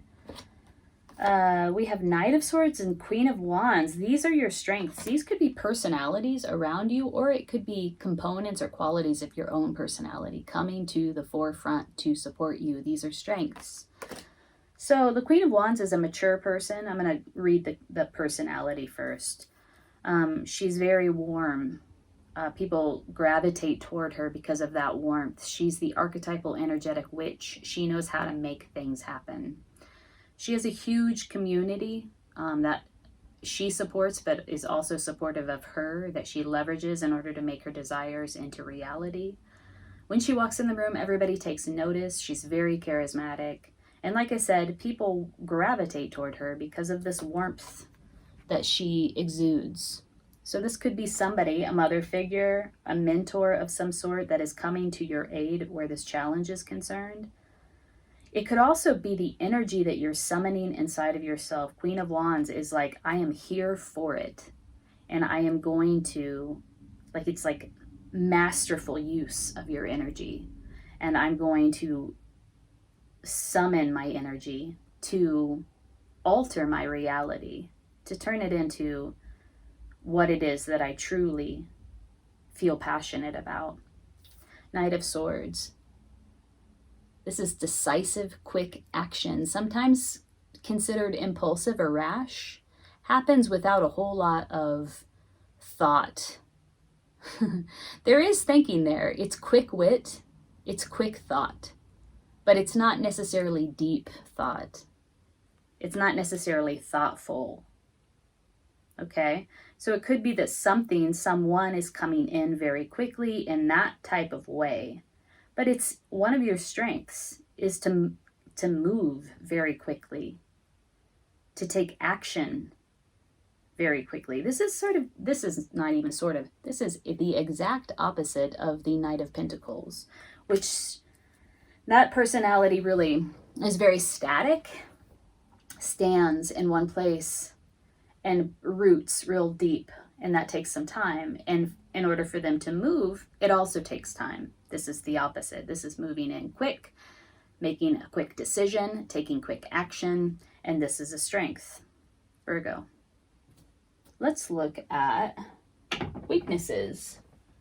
These are just things that you might want to consider where this challenge is concerned. Let's look at weaknesses. It does look like you tangled with somebody that was kind of nasty. You might have had trouble in defending yourself against this person. He's not fair, the King of Swords in reverse. Whoa, I'm going to keep going. So much fell out. He's not fair in the reverse. He's harsh. You might not have seen this coming. Might have taken you by surprise. Whoa. I'm going to focus on these cards so that I can pull a few cards for weaknesses that you might want to be aware of around this challenge for Virgo. Harmony. Ooh, connecting your heart and your mind. The way that you feel and the way that you think might be right now in discord.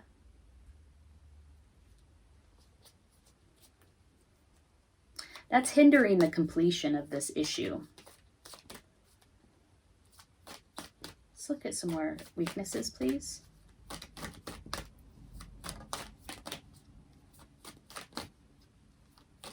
Again, weaknesses, looking at weaknesses is just an opportunity to be like, does that ring true for me? Does the way that I feel and the way that I think, are they in conflict? And if they are, how do I bring them into harmony to support me in navigating this challenge? We have beyond illusion, we have trust, and we have abundance. Okay. Taking it to the next level. Sort of afraid to take it to the next level. Again, there's this conflict between heart and mind that is hindering completion. A fear, anxiety, or inability, reticence, reluctance to take it to the next level, to move into the new phase of development, to take it to the next phase, to take the next step. Trust, taking that leap of faith. This is a weakness. And abundance. Sort of a feeling of like, I don't have enough, not recognizing or appreciating the support or the abundance around you. These are all weaknesses. Also keys, like if this is ringing true for you, then keys to how you can navigate this challenge more effectively. Appreciation. What you appreciate appreciates.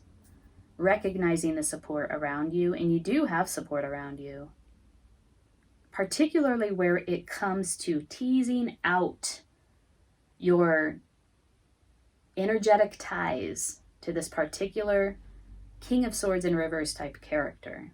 You have the Queen of Wands and you have the Knight of Swords. These two either energetic qualities or personalities around you to support you. These are strengths. Okay, let's look at opportunities.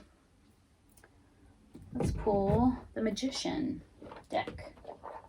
Opportunities for Virgo where this challenge is concerned.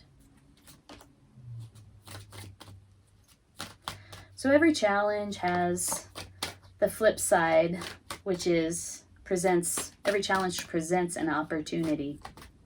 So let's look at that. What are the opportunities that are present here where this challenge is concerned for Virgo in May?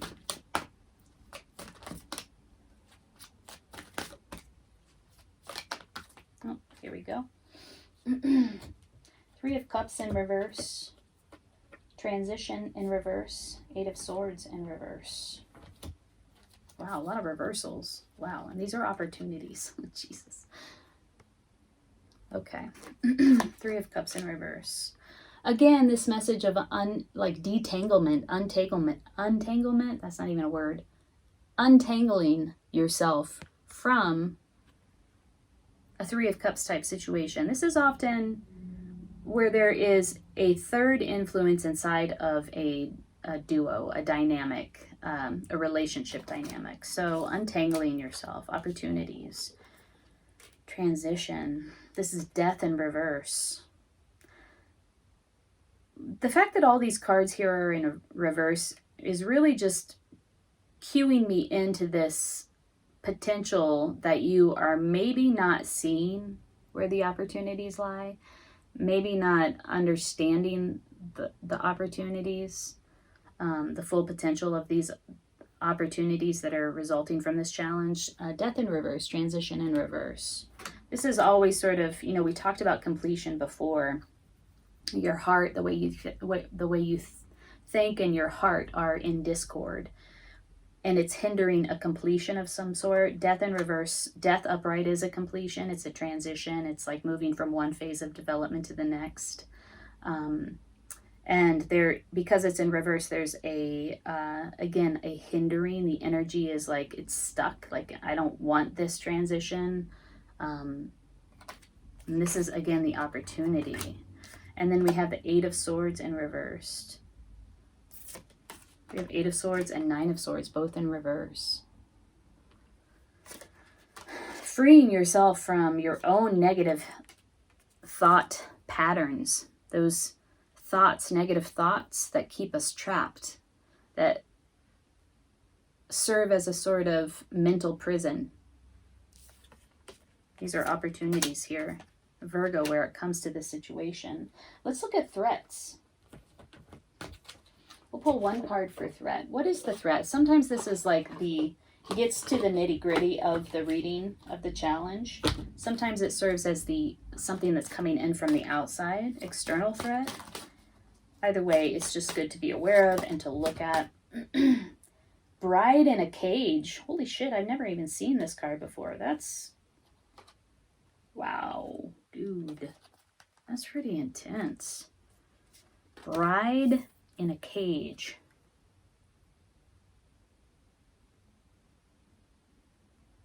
Somebody made a decision about... somebody's in a situation, in a relationship, in a marriage potentially, that feels pretty threatening. This is the threat. Virgo. Oh man. With this King of Swords type character, I would not want to be married to him. I would not want to be in a relationship of any sort with the King of Swords in reverse. Let's pull a card of guidance for you, my dear. Card of guidance for Virgo as they navigate this challenge in May. If you are in this type of situation, I am feeling for you right now. Otter in reverse, lizard in reverse. Contrary. We have a lot of cards in the reverse right now. It just signifies to me that there's conflict here. Personal, interpersonal, and personal conflict. Otter is about woman medicine. It's about femininity. If the Otter card appears reversed, you may be running from one idea to another without focus. This could also imply that you've forgotten how to receive and are blocking a gift from the universe with your male side. If this is the case, you may be embarrassed to receive compliments, to have someone hug you, or to allow your genuine personality to come out. Fear of being rejected is the contrary message of Otter.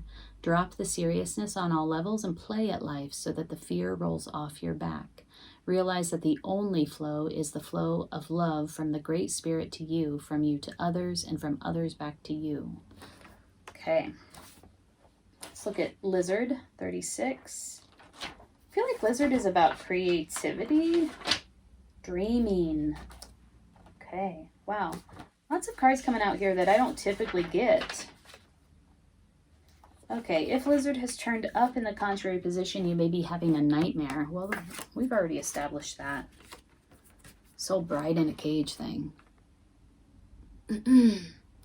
This is a sign of inner conflict. Look to the nightmare for a clue to the nature of this conflict. What are the feelings your nightmare causes? Breathe through these feelings and let the sensations flow out of your body. See the truth in what your nightmare is suggesting. It could be the simple message that you are confronting your fears and therefore do not need to experience nightmarish events in your day-to-day life. Another message of Lizard reverse is that you may need more sleep or dream time. It could also imply that you have a lack of dreams for your future. Imagination is the door to all new ideas and creations.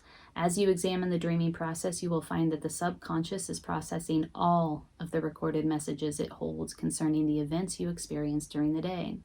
These messages can be suppressed feelings bringing inner conflict, or they can be new ideas or goals or other dimensions of awareness, future events, warning signals, or desires and hopes. In one sense, Contrary Lizard is insisting that you look to your imagination for new experience. This is necessary when life becomes dull or full of boredom. On the other hand, Contrary Lizard may also apply to those who dream too much, refusing to use the dreams as tools to manifest that same vision in their lives. All levels of awareness are accessible through dreams. Remember, life is not always as it seems. Are you the dreamer or are you the dreamed? Ooh, that's poetic. Wow, okay, so let's recap here.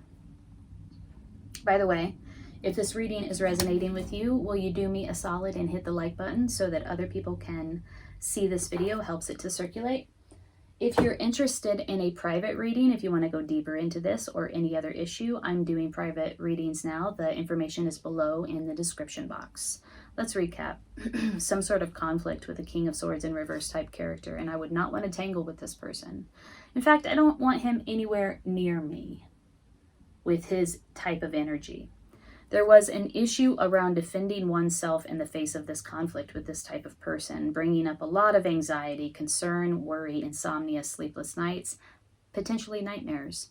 This could have been a past situation because the Nine of Swords is in the reverse, and I sort of read it that way. Like this is something that happened in the past, coming back for you to sort of deal with in some way.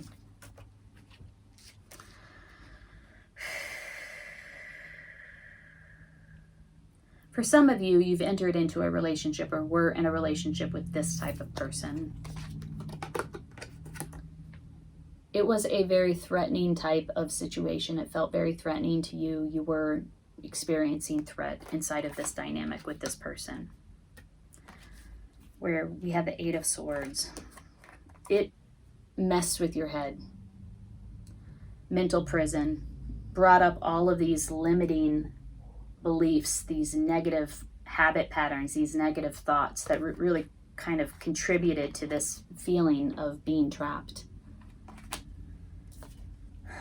Enmeshed, untangling yourself from this relationship has been a struggle, has been an issue, but it is your strength, your ability to do this, to untangle yourself from this.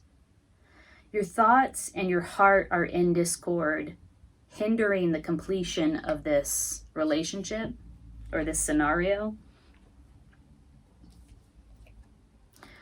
There's a reluctance to take a leap of faith, a lack of trust, and also an inability to see the abundance around you, or at least your focus is not on that. These are all cues for you to get back into like alignment, right? There may have been a third influence inside of this relationship dynamic that you are again sorting out, untangling yourself from. But again, this thing is not over. There are two cards that talk about moving from one phase of development to another, a transition of some sort, a completion of some sort, a death of some sort in reverse. So implying that it's not completed. You do have strengths in your corner, and they might be personalities around you that are supporting you in some significant way where this challenge is concerned. Virgo, I hope this reading resonated with you. I'm wishing you the best. This does seem like a very challenging issue for you. You do have strength. You do have opportunities here. The opportunities have to do with, there are actual practical things, steps that you can take to really glean as much as you can from this particular challenge and to move forward effectively and gracefully. It is here for you. So I'm wishing you the best in May. Take good care. This reminder that you have the ability to harness your imagination, to focus your thoughts, to focus your imagination, and to fuel your heart's desire with this type of focused imagination, visualization energy. That's how the Queen of Cups manifests her dreams into reality. Hey Libra, welcome to your reading for May 2021. Thanks so much for joining me here. Today we're going to do a sort of SWOT analysis for your sign and take a look at your strengths, weaknesses, opportunities, and threats as they pertain to a specific challenge. We'll also take a look at the characteristics of that challenge. So let's sync up. I've been shuffling your cards off camera, so I think we're ready. Let's take a look at the challenge. What are some of the characteristics of the challenge? I just saw the Three of Swords flip up there. That is a betrayal of the heart. So 3 cards for your challenge. My name's Amanda. I'm at Lunasync Tarot. If it's your first time here, thanks for joining me. If you're returning, thanks so much for coming back. I really appreciate your support. If you're interested in a personal reading, look below. There is a link in the description box. So let's see. What do we have? We have the Moon in reverse, so something hidden coming to light.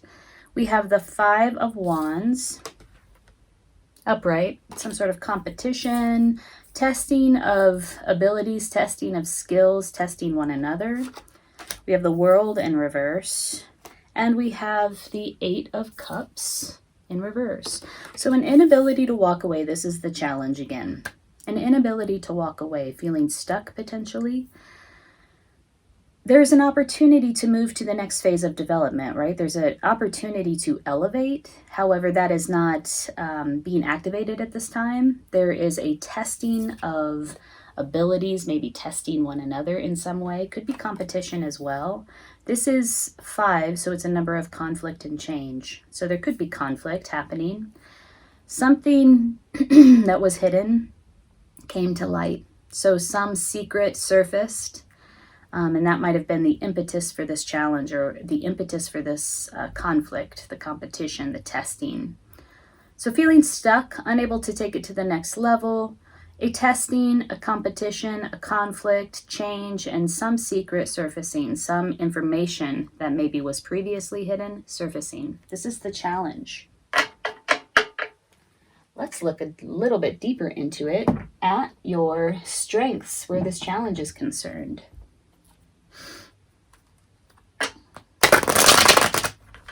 Okay, 3 cards for strength.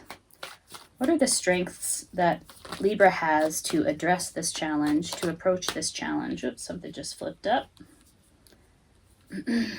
4 of Wands in reverse. This is interesting. We have the World. This is a major arcana. This is a minor arcana. These 2 cards really have very similar meanings to me. This might be in a more significant way, but both of these cards really mean taking it to the next level. This one particularly means, in terms of your own personal growth and development, this particular card means where it comes to a relationship. And they're both in reverse. So not taking it to the next level where a relationship or partnership is concerned. Strength. That's a strength.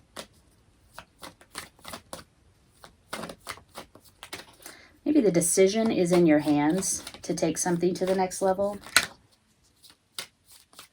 It feels like it belongs to you. That sort of commitment is falling on your shoulders. Temperance in reverse. A lot of reversals already, Libra. Moderation, or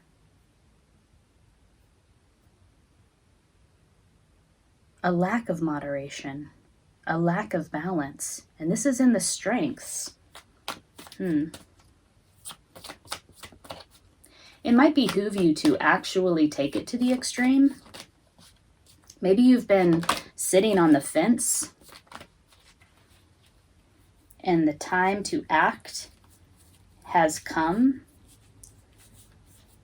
Where is that card? Something flipped up here. Where is it?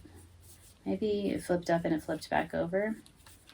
Here we go. Oh, 2 of Wands in reverse. Okay, all the strengths are in reverse. This could indicate to me that you're not aware of your strengths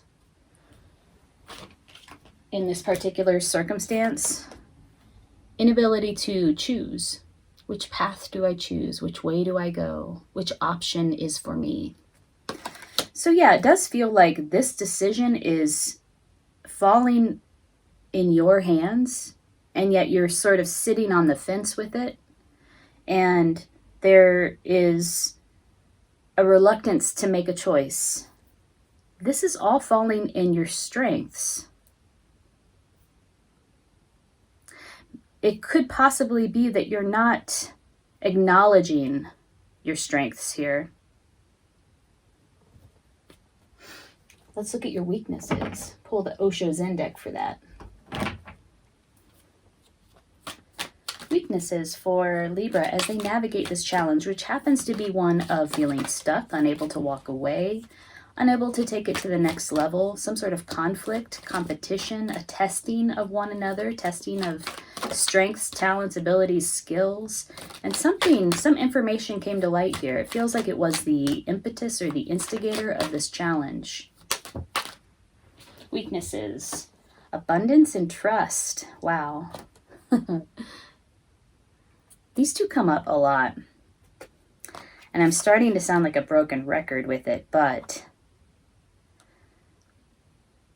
coming up in the weakness position, to me this means focusing on the abundance around you. Putting your focus on the beautiful things that exist around you, that belong to you, that make you happy, that bring you that sense of satisfaction. This would benefit you at this time. I think it will also cultivate a greater sense of trust and an ability to take that leap of faith, which it does seem you might be struggling with. If this decision, particularly where a commitment or a relationship is concerned, is falling on you to make, you're sitting on the fence with it. Maybe you're looking at all of the negatives and feeling sort of overwhelmed by like anxiety and concern and worry, like, but this could happen, or it might look like this, or it's not going to work out. There is a call for you to focus on what is working out, already is working out. Put your focus on the abundance around you, the beauty around you, so that you can cultivate the strength that it takes to really fly free, to trust yourself, to take that leap of faith. Again, this is trust. My finger's covering it, but there you go. So, strengths and weaknesses. Interesting. They both seem to blend into one another. Opportunities. Let's look at the opportunities where this challenge is concerned. Every challenge presents an opportunity, doesn't it? Opportunities where this challenge is concerned for Libra, please. If this reading is resonating with you, hit the like button so that other people can see it. Helps the video to circulate. And leave a comment below. I'm curious too. A lot of these cards are flipped up. Come on, man. Let me flip them over and then we'll ask the question again. I just saw the Three of Swords again. Must have been some sort of betrayal maybe in the past where your heart is concerned. Everybody has those experiences, so that's kind of like obvious to say, but it came up twice and that's what the card means. Yeah, leave a comment. I'd love to hear how you are resonating with this, particularly this challenge. What is this challenge about for you? Okay, but let's look at the opportunities. Oh, here we go. King of Wands in reverse, Five of Cups upright, Ten of Pentacles in reverse, Queen of Cups upright, Nine of Swords, King of Pentacles. Who are all of these personalities? Good Lord, these are opportunities.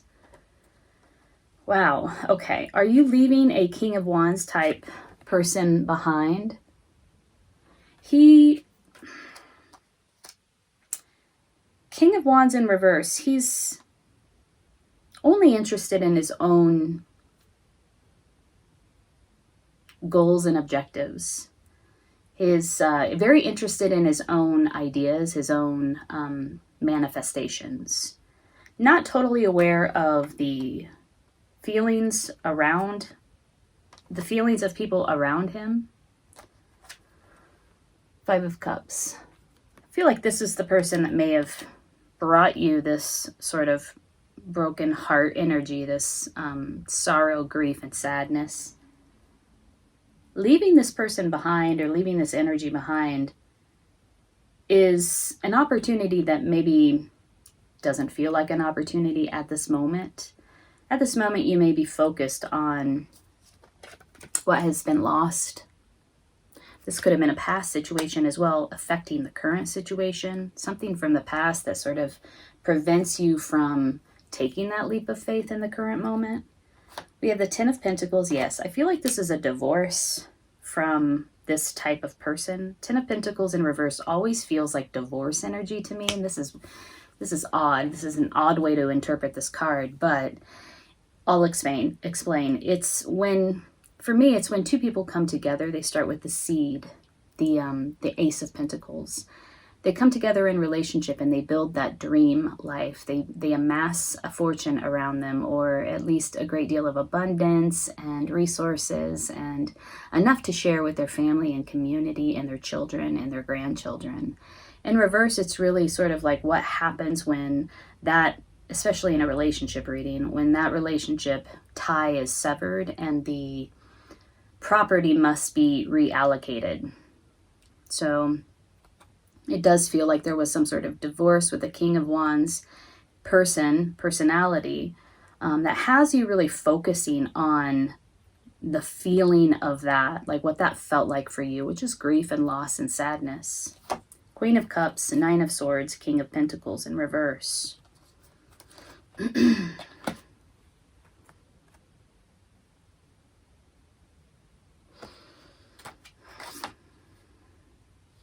There's an opportunity for you to get a hold of your anxiety. This is about where you place, again, where you place your focus. Queen of Cups is a personality who knows how to harness the energy of her imagination, her dreams, her visualization, and back her heart energy, her emotional energy with that powerful imaginative thought, and manifest from that place what it is that she wants in the world from her heart's desire. I feel like you've been in this place. The Queen of Cups is here to remind you that you have power over your thoughts and that you can harness your imagination, control your anxiety, manage your anxiety. Here it is, worry and expecting the worst. We see that play out through this entire reading, like the decision is in your hands, but you're sitting on the fence, afraid to make the decision, afraid to make the choice. There is a call for you to focus your thoughts, focus your heart, your emotional energy, in order to take that leap of faith to manifest your dreams into reality. And you're really sort of dueling it out at this moment. Your thoughts are back and forth, back and forth. I feel like you know you have this power.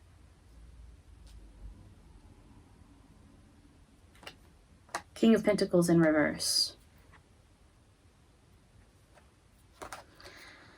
This could be a personality, again, present in your life. Somebody who has the resources around them, has plenty around them, has a great deal of abundance around them, but is unwilling to share that.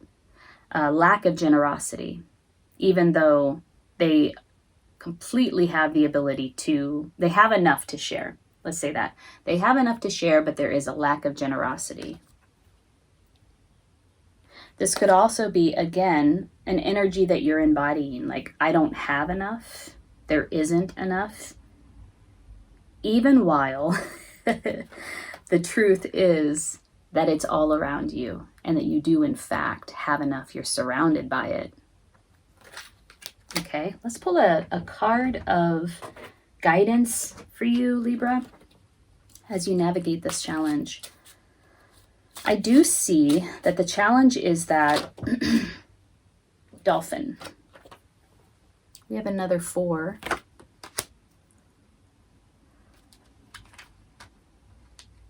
I do see that, let's just recap here. I do see that the challenge is that something hidden came to light, some information became available that you were unaware of.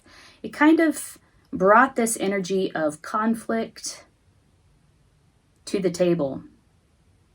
There's a feeling of stuckness, like I can't walk away from this, or I'm bound to this somehow. And it really is preventing someone or something from elevating, from going to the next level.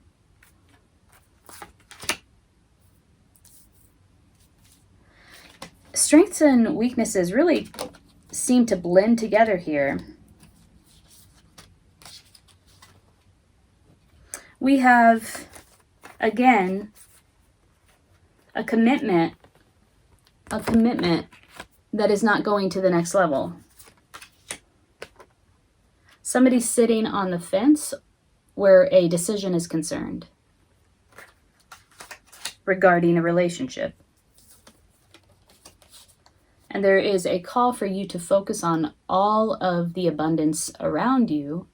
Place your focus there so that you can cultivate this spirit of trust, this energy of trust, and take that leap of faith and potentially make the decision that you're being called to make, to get off the fence where this is concerned.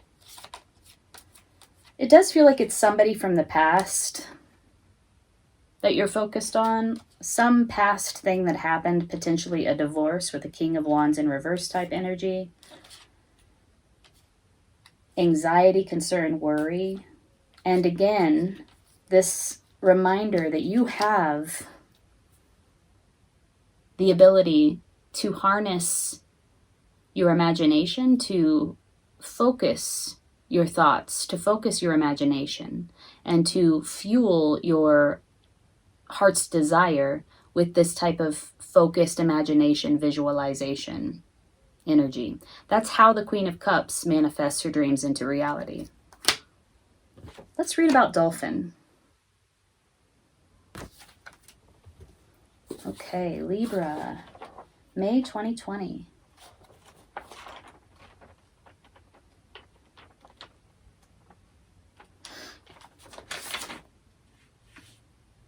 Mana.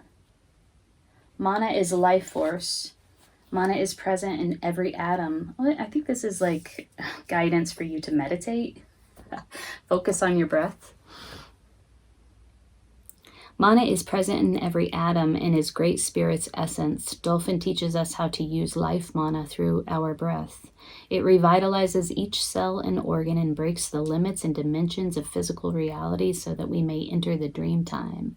Ooh, we talked about visualization and imagination, harnessing the power of your thoughts and backing your emotional energy with that. If Dolphin has appeared to you today, frothing through the waves in your spread, you are to be a link to some solution for the children of Earth. Whoa, that's heavy. Let's pull these up two together.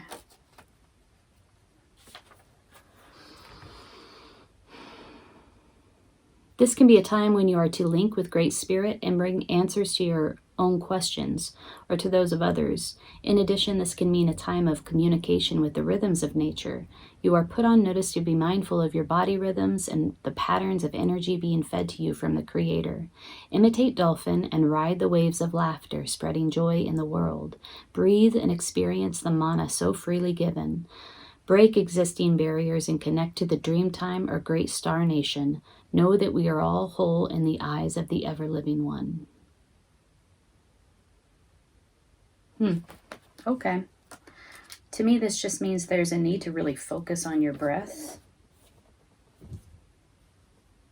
inside of meditation. Again, there's this call to, there's a lot of, I've been using the word focus a lot. This must be important. Focusing your thoughts.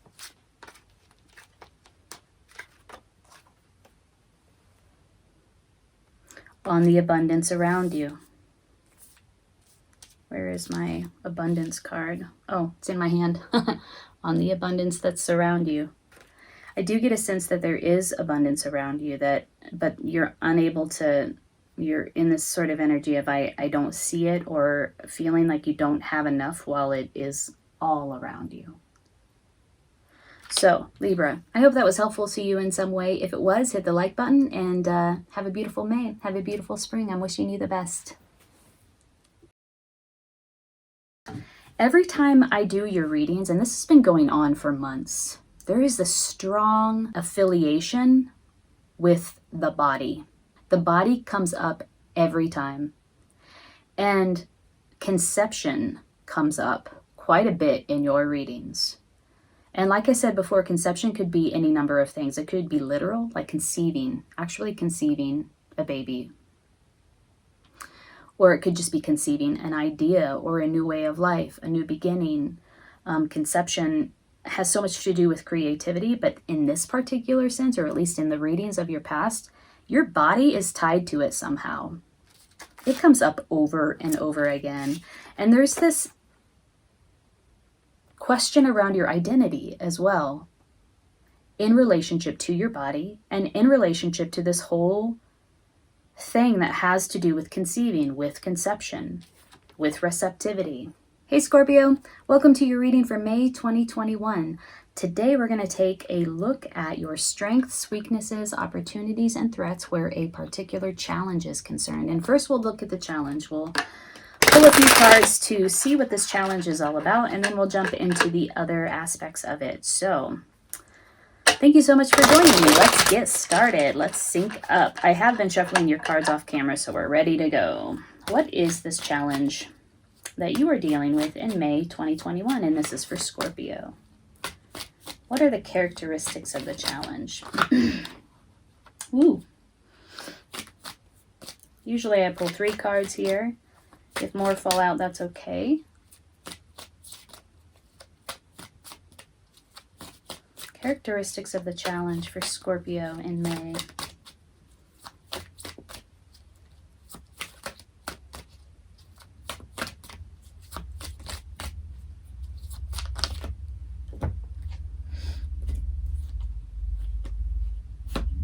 We got a lot of cards that came out here, so I'm going to read them all. 2 of Cups in reverse, not seeing eye to eye. 3 of Cups could be a third influence of some sort into a relationship. Looking out, wondering what else is out there for me. Lack of trust, lack of faith, lack of clarity, and having all kinds of options available to you, but none of them really seem real. It's like thoughts, like this is a very illusory card. Look at this. It's like, well, it could be this, or I could have that. I mean, I could do this, or I could do that, or this could happen, or that could happen, or maybe it's this choice, or maybe it's that choice. And then every time, like you consider one choice, another choice pops up, or another option pops up. Could be that you have a break in a relationship of some sort, or at least some sort of miscommunication, or not seeing eye to eye, not connected, not united at the current moment because something from the outside has come in to sort of shake it up. It's a third influence. Doesn't have to be another person. A lot of people will read this card as, you know, like somebody's cheating, or there's a third person involved. Doesn't necessarily have, it could be, doesn't necessarily have to be a third person, just a third influence. Could be work, could be a child, could be, you know, whatever the third influence might be. But it has somebody looking out, like it's almost like you have the world in your hands. You have it, you already have it, but you're looking out to see what else is out there. And there are a lot of options that you're looking at, but none of them have really manifested into reality. They're not practical or tangible. They're illusory, almost like just thoughts, ideas. Yeah, it seems to be like around this sort of new beginning, but the new beginning hasn't happened or isn't happening. There is a lack of clarity, particularly where these options are concerned. The 7 of Cups energy is concerned. So this is the challenge, Scorpio. All right. Let's look at strengths. Strengths where this challenge is concerned. Oh, we have the Fool again in reverse. That's interesting.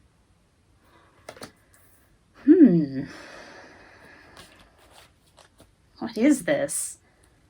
Somebody wants a new beginning, but it's just a thought. It's just an idea at the moment. Somebody is thinking about leaving a situation, looking out there, wondering what else is out there for me. I have everything I thought I wanted, but I want something different now, or I want more. Source energy, the creator.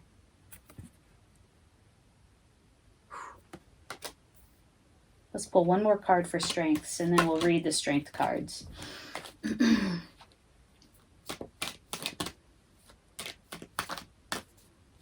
we have a lot of this yellow, radiant energy, even inside of the challenge with the sun. This feels like life force energy, vitality, consciousness in reverse. Huh. These are your strengths.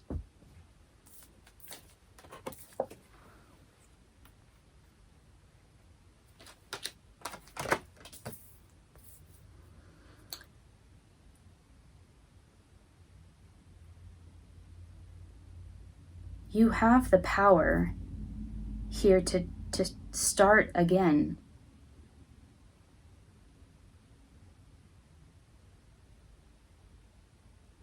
There might be a doubt about taking that leap of faith. There's something hidden that you're not quite aware of that's under the surface and hasn't percolated to the top yet for you to see. But I do see you as a very powerful creator. This suggests alignment with your source energy. And look at all, I mean, I should have a camera trained on my table because damn, there is so much of this like fiery yellow energy. Look at this. There's something about this new beginning here for you, but it's in reverse twice. Fool in reverse twice here for you, Scorpio. Sun in reverse. There's something under the surface. Look, sun in reverse, consciousness in reverse. And it does feel just about timing. It's not as if, it feels like it's just a matter of time for this thing to come to the surface and for the light of the sun to clarify it, which will bring you into alignment.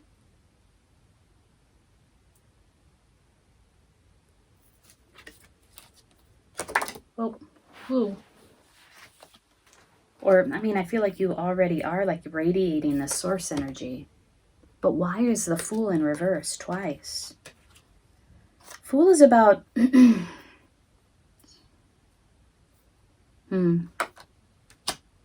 Fool is about dropping everything that you know. Everything that you know informs every step that you take, right? And it's almost like you're walking, every step that you take, you walk into a new situation with all of the information from the past. And it's informing, it's like a lens, a perspective. It's forming almost even in advance of you stepping into the new, your perspective on what is. The Fool is about dropping everything that you know so that you can experience this new beginning or the moment with the eyes of innocence and wonder. And it really is from that place where you're able to start this new beginning, take that leap of faith. But there does seem to be some sort of stuck energy here. And it has to do with something not being clear, something not being apparent. I say that because of these cards here. Seven of Cups, very illusory. It could be this, it could be that, it could be this, it could be that, it could be this, it could be that. These are all thoughts and ideas. Lack of clarity. Something that's not quite conscious. Okay? These are your strengths. This is a powerful strength. If nothing else, it is a call for you to focus on your alignment. Align with source energy.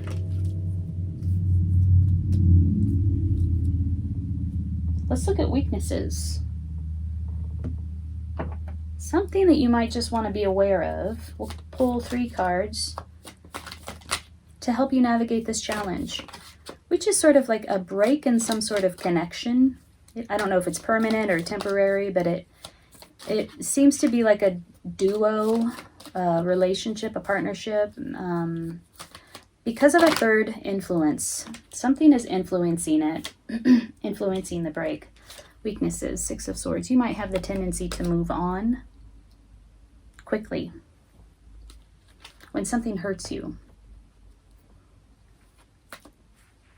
You look out. What else is out there for me? What are my options? Weaknesses. I just saw the Five of Cups flip up. That is a grief, sorrow, sadness, focusing on what is lost. Weaknesses for Scorpio. What should they be aware of? You already have this tendency to like, I'm gone, I'm out of here, I'm moving on. In the middle of the night, by the way. Four of Swords, retreat. This is a weakness. You just like check out. We do have consciousness in reverse here. Did something flip up just now? No. Oh yeah. Ooh, Five of Swords. Another five. Wow. Okay. Okay. This is telling a story. Five of Swords in reverse. You don't want the conflict, and you don't want this particularly nasty conflict. Refusing to engage. We have two fives, conflict and change. Could have had something to do with a marriage. Could have had something to do with a system, a very traditional system. Marriage is a traditional system. Religious system as well. Three of Swords. We have two threes now. Three of Cups, third influence, Three of Swords. Third influence. Betrayal of the heart. Feels like it was in the past. Okay, weaknesses. Those are your weaknesses. Opportunities, strengths, weaknesses, opportunities. What are the opportunities here for you as you navigate?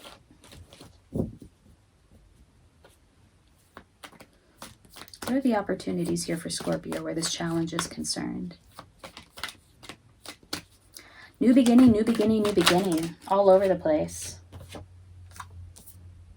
Opportunities, huh? Balance where your finances are concerned. Balance where your resources are concerned. In a position to give. Or in a position to receive. There may be an influx of financial resources or other resources to support your position here. And then we have the Nine of Wands. This is an opportunity. You're almost there. It's been hard. It's been an energetic hardship. And you might feel very close to burnout. But you are almost there. You do have the strength to make it to the 10, to carry this through, to carry this forward. You have all of these wands behind you. You got to this point. Look at that. Those are opportunities. Let's look at threats. I'm going to use the dark mirror. I want to know. We have a lot of third influence. Something coming in from the outside. Some sort of external influence to the situation for you. That is having an impact on this situation where your challenge is concerned. All of this Fool energy in reverse.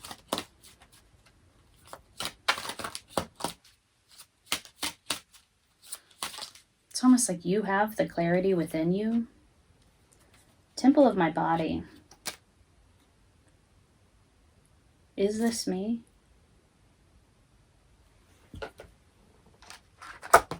This is the threat. Temple of my body. And is this me? This came out right when I said you have the power within you. You have the clarity within you. This is a strength.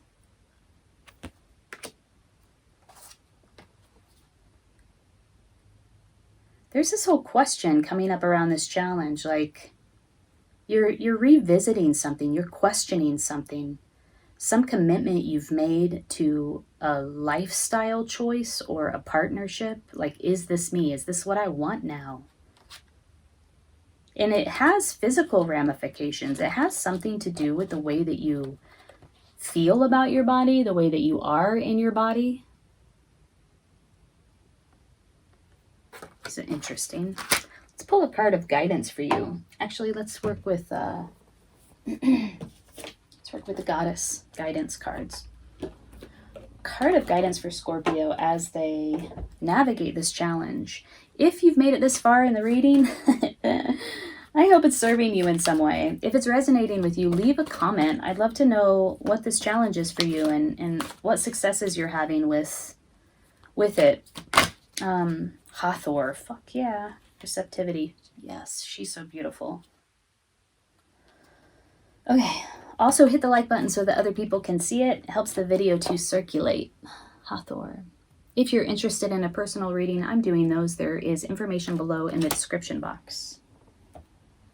Allow yourself to receive. Remember when we talked about, this was a strength, wasn't it?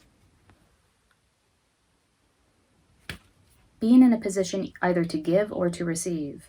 Allow yourself to receive. This will increase your intuition, energy, and ability to give to others. That's powerful. That's a theme that's weaving its way through the reading. Okay, let's read more about Hathor. Where are you?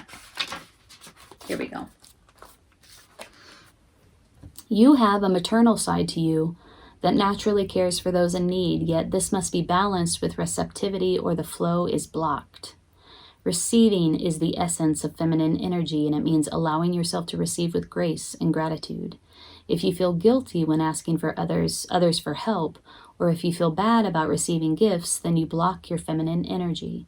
Your receptivity is just as natural as your nurturing, giving energy. Receptivity allows you to better hear the voices of the angels. When you receive, you have more resources to give to others.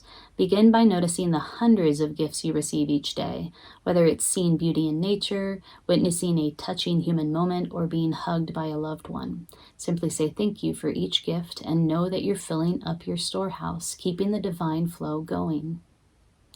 Various meanings of this card: be still and listen, release guilt about receiving, ask for help, increase psychic awareness, know that you're in a learning cycle, healing is occurring, be more feminine in your energy, and be more in your feminine energy. That means something different, huh? Child conception, pregnancy, or birth, including adoption or favorable custody arrangements, are issues in your life. Okay.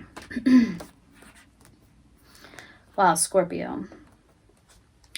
For some of you, this does have to do with conception, with children, with a child wanting to conceive, wanting to have a baby. Something about your current situation is creating some sort of block, either in the way that you both think about this, or the desires are opposing. You have opposing desires about this situation. Receptivity. So if there is a struggle to conceive, and we're going to make this like very general but also kind of specific. If it is conception of a child, or if it is conception of a new life, a new beginning. Children often do, babies often do represent new beginnings. A new life for you, or a new beginning for you, or what have you. If there is some sort of block or struggle or conflict or challenge around conception, you can navigate that more easily by, as they suggest, entering into this mode of receptivity. And everybody has a different way of doing that. However, I will share with you the way that I do it. And maybe it will inspire you, or you'll connect with it, or you'll relate to it somehow. Maybe it'll be helpful. So, when I wake up in the morning, I will usually have a cup of coffee and then I'll meditate. for 10 minutes. I use that insight timer. I like it a lot. You can choose like your chimes, and they bring you back to your breath, and it's beautiful. It's a great app. I recommend it. And lately I've just, instead of visualizing what it is that I want over and over and over again, that's sort of like asking for what it is that I want, or, you know, just concretizing my dream, my desire. Lately I have been imagining my whole body, my spirit, my chemistry, my physical form opening up. I can feel it when I'm meditating. I can actually feel like how like distilled and also at the same time permeable my form is and my energy is, and just opening up into this sort of receptive posture inside of my meditation. Sometimes I'll imagine a white light, like a ball. See how Hathor has like a ball above her head?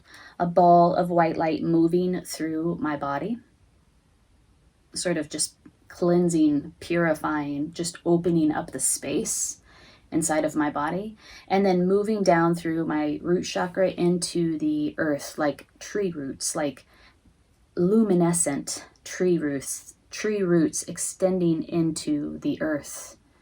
And then that energy comes back up through my body, and my whole body just like, my whole body, my whole energy just disperses and just becomes like light as it moves up through my body. And that's sort of my practice of receptivity. And it's just a reminder that I want to be open to receive the thing that I've asked for, right? The thing that I want. And what I've found in doing that meditation is that the sort of clarity around the sort of clarity that what it is that I've asked for is actually what I'm experiencing now.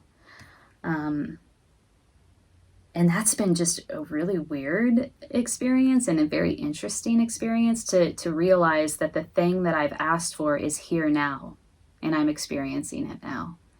And does it look perfect? Does it mean that I have no challenges in my life? And does it mean that I don't have fears or anxieties or concerns? No, that's not what it means.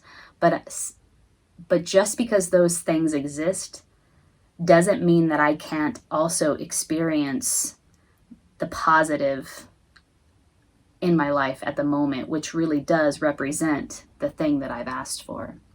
If that makes any sense. That's how I practice receptivity. And I only share that, my personal experience with that, because it does seem relevant here.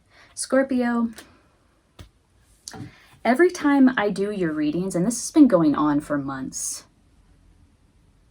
there is this strong affiliation with the body. The body comes up every time. And conception comes up quite a bit in your readings. And like I said before, conception could be any number of things. It could be literal, like conceiving, actually conceiving a baby. Or it could just be conceiving an idea or a new way of life, a new beginning. Conception has so much to do with creativity, but in this particular sense, or at least in the readings of your past, your body is tied to it somehow. It comes up over and over again. And there's this question around your identity as well, in relationship to your body and in relationship to this whole thing that has to do with conceiving, with conception, with receptivity. So, tell me what that's about. Leave a comment below. Go back and watch the other readings that we've done together in the past and see that theme come up over and over and over again. I'm wishing you the best, Scorpio. I hope you have a beautiful spring, and please take good care.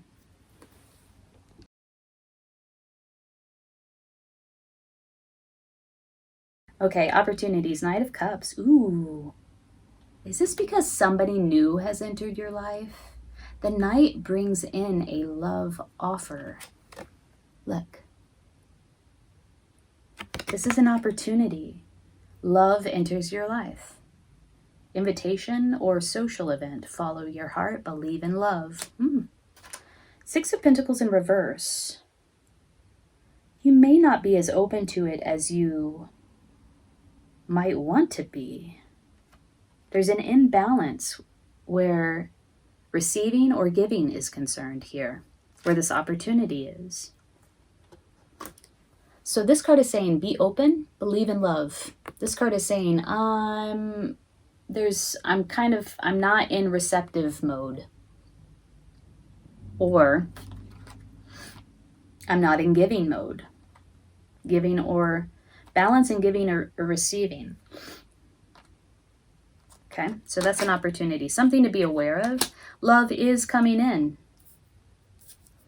Hey Sagittarians, welcome to your reading for May 2021. Today we're going to do a SWOT analysis for your sign. We're going to take a look at your strengths, your weaknesses, your opportunities, and your threats, particularly where a challenge is concerned. So we'll also take a look at the challenge. What are the characteristics of this challenge? What are the various aspects of this challenge? And then we'll dive into the SWOT analysis. So I have been shuffling your cards off camera. Let's give it one last shuffle and sync up. First, we're going to take a look at the challenge. We'll pull 3 cards for your challenge. Sagittarius, May 2021. Hope you're doing well. Hope you're enjoying the spring. It is, it got hot here in New Mexico real quick, though we have had a few rains recently, which has been really lovely. Challenges. What are the aspects of this challenge that Sagittarius is dealing with here in May?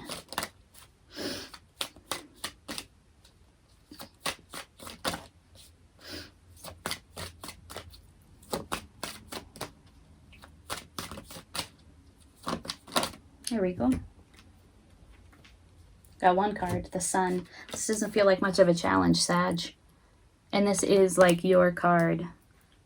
Are you feeling like overly optimistic? Not overly. An abundance of optimism right now. You are feeling yourself. It is like springtime. The world is opening back up again and you are going out. You might feel like a brand new baby, like a brand new person. Your spirit is exuberant. You're open, you're shining, you radiate. It doesn't feel like much of a challenge to me. Could be that you're not experiencing a challenge. This is just your current situation, right? Your current energy. Tell me more. Whoops. Strength, beautiful. And 10 of Swords. Something has come to an end. It could have been like the end of a way of thinking that felt very oppressive. Could have been, it's just a completion of some sort, and you'll know what that is. Strength. You proved something to yourself, didn't you? Like you tamed something. You tamed some wild aspect of yourself that maybe was getting in the way of this exuberance. Radiating your natural energy, your natural self.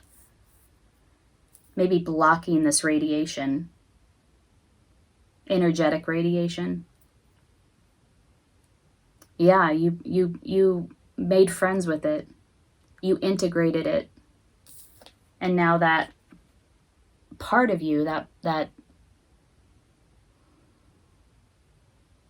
way of thinking that kept you feeling restricted, bound, confined, is over.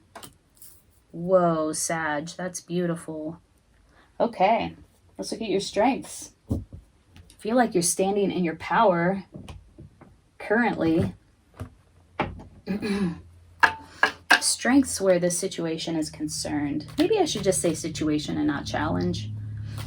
Definitely for this reading. Oh, something was flipped up. Let's flip it back over.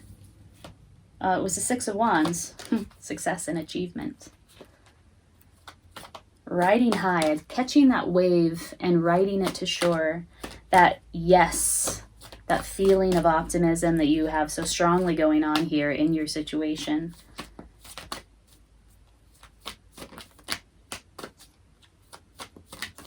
Been thinking a lot about what it means to say yes. And I know people make a practice of that, a practice of saying yes. You have that movie, The Yes Man, with Jim Carrey. But also, as I was listening to an interview, I can't remember her name, but it was an Oprah interview, and she devoted a year of her life to saying yes, and then saw how her life just opened up and flowered. There's maybe something about saying yes, my dear Sag. You said yes. I mean, you're saying yes for sure right now.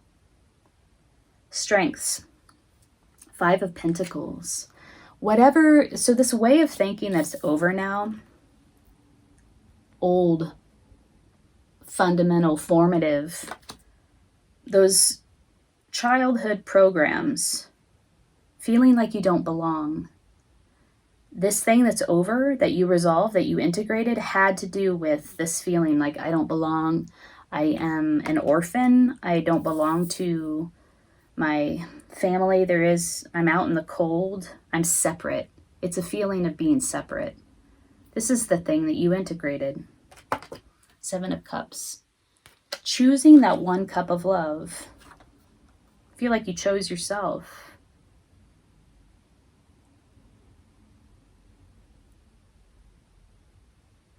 Yeah, it's like you saw through the distractions and you focused on that 1 cup of love. Whoa. Okay. Weaknesses? Let's look at your weaknesses, where this situation is concerned. What could your weaknesses possibly be? Sag. I mean, I know Sagittarians have an issue with distraction, right? Wanting distraction. That could be part of this issue of separation, right? Feeling out in the cold, feeling like you don't belong. I know that some people will distract themselves from having to really remember or focus or feel those difficult feelings and surround themselves with distractions. But in this case, I feel like that is coming to an end for you. There's a focus on that 1 cup of love, and I feel like it's self-love. That's the way it feels to me. Weaknesses. Queen of Wands. This is a personality. This is in reverse. This could be an energy that you're embodying, or it could actually be a personality around you. The Queen of Wands is unwise use of energy. Excuse me. It is somebody who, it's somebody who's very powerful. This person has an abundance of energy available to them, but they don't use it in the wisest ways. In the negative or the contrary position, the negative aspects of the Queen of Wands are gossiping, being very catty, being very manipulative, just unwise use of energy. Like, this is not how you want to, this is not the energy you want to embody. It's not how you want to spend your energy. This is a weakness, Queen of Wands. So I don't know if that's energy that you might be embodying, or there's somebody around you that you're connecting with that has this type of energy. Is bringing this type of energy. Lovers. Could be somebody that you are connected with in a romantic sense. Considering partnering with or are partnered with. This is a weakness. Coming up in the weakness. Okay. 1 more card for weakness, please. Something flip up? No. For Sag. Beautiful. Really proving to yourself that you have the strength. Integrating some difficult aspect of yourself or difficult way of viewing the world that has kept you hindered, but no longer. Okay, god damn. Weaknesses. We got, you don't want to see these 2 cards. Sorry. You don't want to see these 2 personalities in reverse.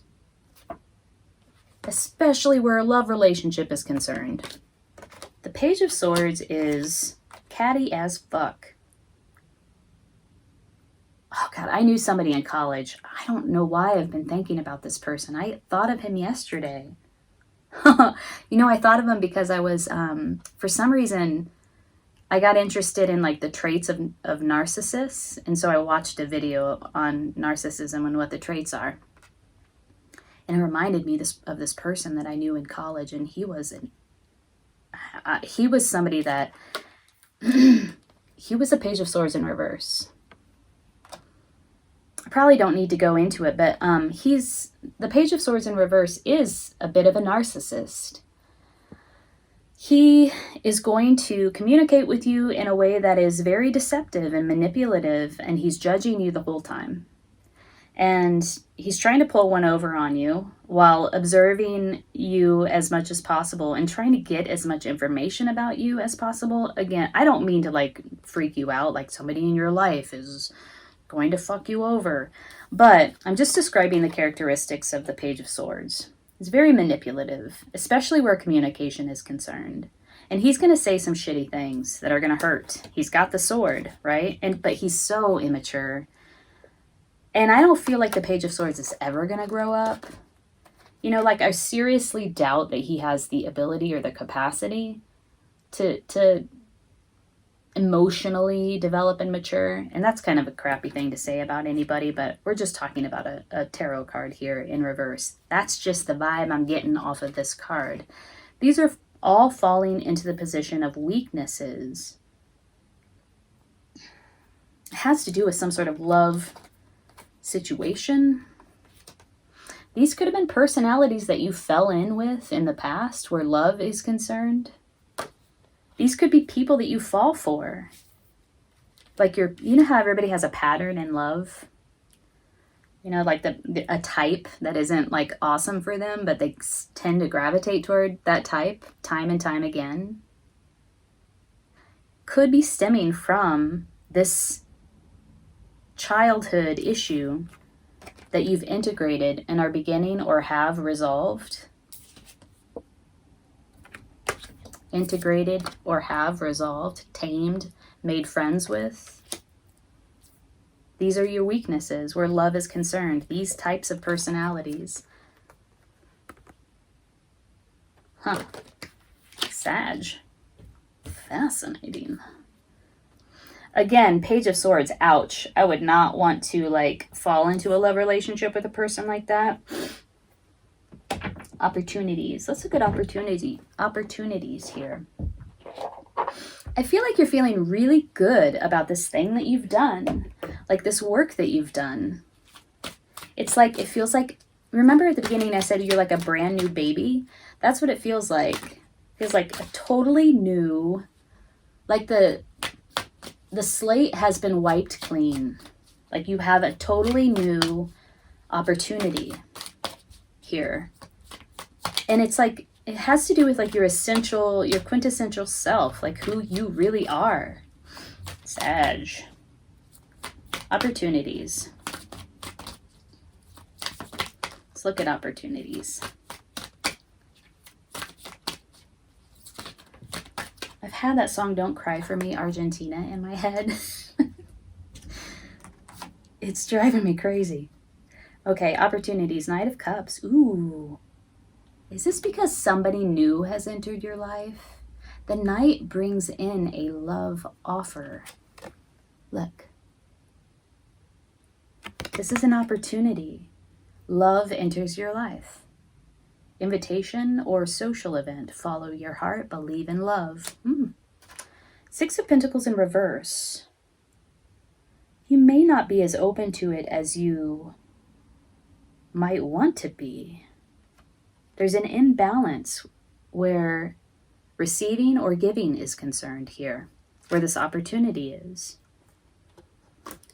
So this card is saying, be open, believe in love. This card is saying, I'm not in receptive mode. Or I'm not in giving mode. Giving or balancing giving or receiving. Okay, so that's an opportunity. Something to be aware of. Love is coming in for you. Okay, opportunities. What comes after that? Threats. Let's look at threats to this situation. I'm going to use Dark Mirror. Dark Mirror is so dark. State the obvious, but let's use it. I mean, this reading is, there are some darker aspects to this reading, especially when we start to look at what this thing is that you integrated, that came to an end for you. And also like these patterns that you have where love is concerned, like these people that you tend to fall in with. Now that new love is coming into your life, there may be sort of a revisiting in your mind of like, well, but is this going to be like the same thing that I've experienced? Is this a pattern repeating? You might not be as open to it as I don't know who they are, as you could be because of possibly past experiences. However, your cards are saying that is over. That is over. That's been resolved. Queen of my world. Is this who you're looking for? Queen of my world. This is the threat. Ooh. Queen. Queen energy. Do you feel threatened by Queen energy? I'm hearing the word maternal. I'm hearing the word feminine. This is coming up in the position of the threat. Queen of my world. It has to do with your world, right? Like if you let this queen into your world, she will become your world. And it feels threatening. It is a threat. Feels like a threat. That is all interesting. Let's pull a card of guidance. Excuse me, Sag, if this reading is resonating with you, will you please hit the like button so that it can circulate amongst others, and leave a comment below. I'm really curious if I'm on track with this or not with you, and how this is playing out in your life. Bat in reverse. Ooh, snap. That's intense. It's 42. 4 plus 2 is 6. 6 is the card or the number of success. Let's read about that. Rebirth. Whoa. Rebirth. Okay. All right. If Bat is still hanging upside down in the cave and immersed in darkness, you've met its contrary medicine. This position leads to stagnation of the spirit and a refusal to acknowledge your true destiny, which is always to use the talents you have to the fullest. Is there some area of your life that has dammed up and therefore stopped your desire to create? If so, look at surrendering to the death of that stagnation. Whoa. Surrendering to the death of that stagnation. Whoa.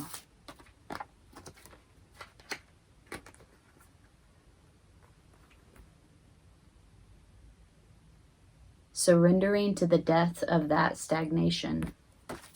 Sorry to be dramatic about it, but that's the challenge, right? That can also imply that in the reversal of your natural cycle of rebirth, you're trying to go at life in a backwards mode. This is a breech birth, in a sense. This type of occluded understanding of how to go about freeing yourself can lead to a stillbirth if you struggle too long in the birth canal. Didn't we talk about birth, like feeling like a brand new baby? I don't feel like this is your challenge, though. I don't feel like you're stuck. I don't feel like this is a stillbirth. For some, it may feel this way. The final outcome can be death of the body. Some people, death of the body, holy shit. Some people think themselves into a corner with obstacles that are illusionary.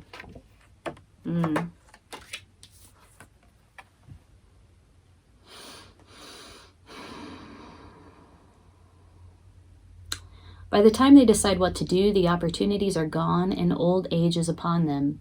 All of their dreams have passed them by. Remember choosing that one true cup of love? Reversed Bat says to use your mind, courage, and strength to ensure an easy labor and quick delivery into your new state of understanding and growth.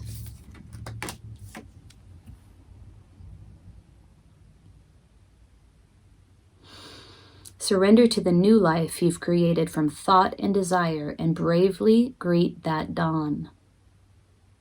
If you are concerned with today and tomorrow but not much further, you may forget to see further down the road. Here we go. Tribal teachings say that you are responsible for future generations because you are the ancestors of the future. Every decision, every thought is to create a state of stagnation or rebirth for those that follow you on the good red road. If you are blocking yourself, you may be blocking the generations to come. Bat flies at night, and in the night are born your dreams. These are the dreams that build future civilization, so nourish them well. Whoa. There were a lot of messages in this read, Sagittarius.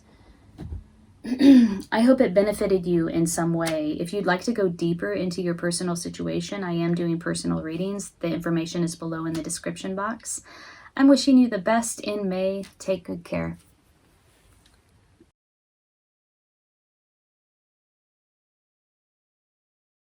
There is this feeling like there's a separation of some sort, a divvying up of resources, and a concern on your part that you're not going to get what belongs to you. Ten of Pentacles in reverse. Communication and unity. There's a guidance for you to seek out the company of people who've had similar experience, particularly of your own gender, so that you can air your feelings in safety and cultivate the energy, or how do I say this? Cultivate the energy that you need to cultivate equilibrium where your energy is concerned, because this is a situation that will require your stamina and you want to avoid burnout.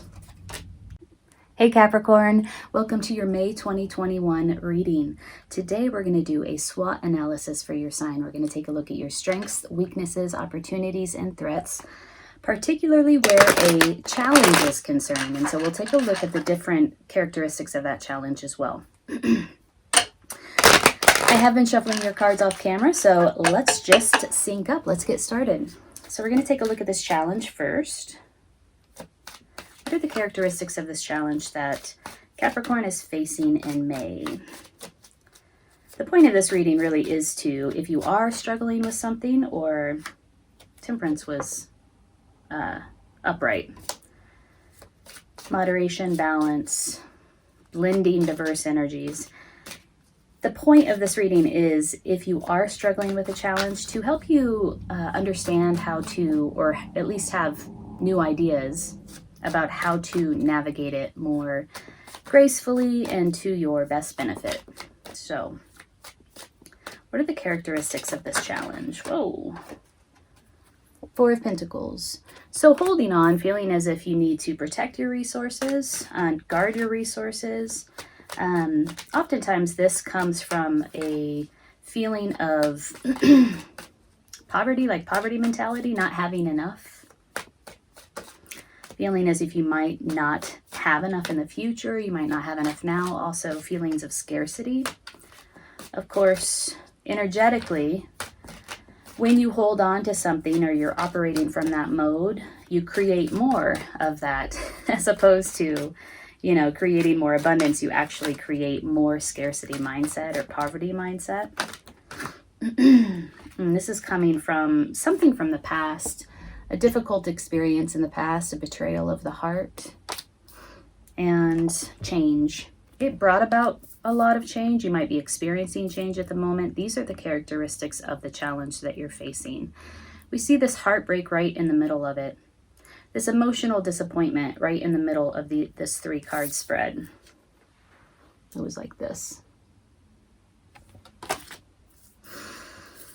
The Wheel of Fortune turns, often if it's upright, in your favor. So whatever this heartbreak was, this emotional disappointment was, this grief, this loss, really felt like a piercing of your heart, of your emotional space.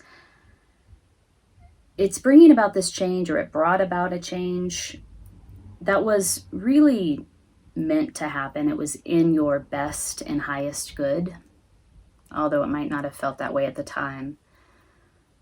The response, it feels almost like the knee-jerk response is to hold on and protect what is yours. And these are the characteristics of your challenge. Let's look at your strengths. Strengths with regard to this challenge. These are good things to take note of or to be aware of, because you can use them obviously to your benefit. What are the strengths that Capricorn is experiencing with regard to this challenge? Well, you are a hard worker. You know how to put your head down and focus and dedicate your time, energy to your craft, to your work. And that is helping you. That is a strength. Commitment. That is Capricorn, right? Dedication, commitment, hard work, routine.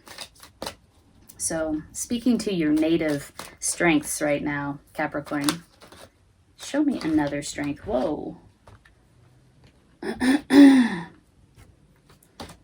Show me another strength. I want to pull at least 2 more cards for your strengths. We have the Four of Pentacles and the Eight of Pentacles. 2 pentacles out on the table right now. And, oh, here's the Queen of Pentacles. Ooh, yes. Okay, so this is beautiful. Look at how this guy is just working away.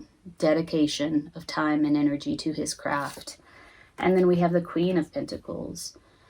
She is admiring the work that she put in. Her focus on the pentacle is creating more of this abundance around her. And also, not just for her to experience, but for her community to experience, for her family to experience. This is a woman who shares her wealth. These are your strengths. I love this because we're going from this sort of scarcity mindset, poverty mindset, holding on, hoarding, conservation mode, to this like, okay, I'm going to put in the time and energy and the work.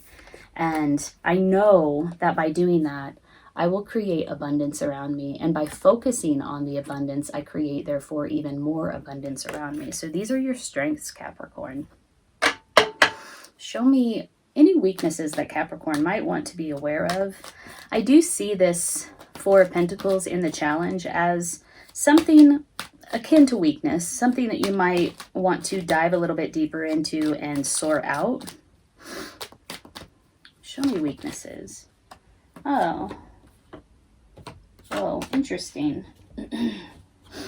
3 cards fell out for weaknesses. The first one I saw was the Knight of Wands.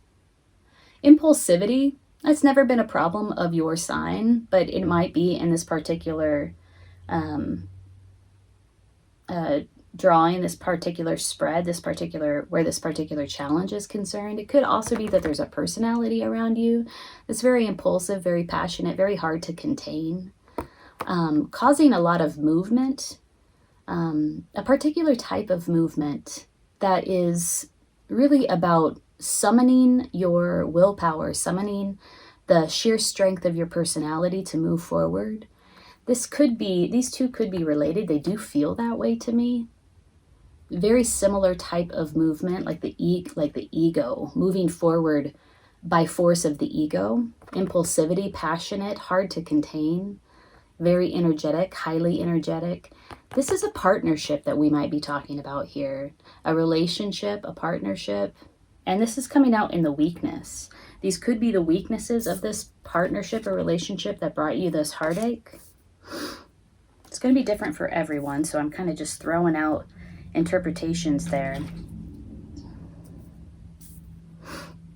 Okay, opportunities. Let's take a look at opportunities for you. I'll put this here. Opportunities where this particular challenge is concerned. And again, the challenge is coming out as some sort of emotional disappointment, change. I do see movement and change here. We have the Chariot, we have the Knight of Wands, and we have the Wheel of Fortune. And, you know, this reaction, which is to hold on, to protect your resources, to sort of hoard what you have, that is very Capricornian. I often see Capricorns as like bankers, very conservative, have a tendency to reserve, or very reserved. What are the opportunities here where this challenge is concerned? The very qualities that I just described also make it possible for you to build wealth. This dedication of your time, energy, and resources. This focus on the pentacle, focus on your coin, focus on abundance, creates more wealth and abundance around you, and enough to share. The Queen of Pentacles is very generous. She's very connected to her community and very willing to give to her family, give to her community. Okay, opportunities, please. These cards are being quiet. Opportunities for Capricorn. Here we go. We have the Eight of Wands, we have the Tower in reverse, we have the World in reverse, and we have the Ten of Pentacles. And these are opportunities. Again, we have another card, a very swift movement. This is all happening really quick. Change is coming in really quick. I feel like your reaction to it is to like shut down to a certain extent, to hold on to a certain extent. Look, we have Eight of Wands, Knight of Wands, the Chariot, and the Wheel of Fortune. Coming in quick, coming in hot with the Knight of Wands. Change, impulsivity, difficulty to contain this energy. Very egoic.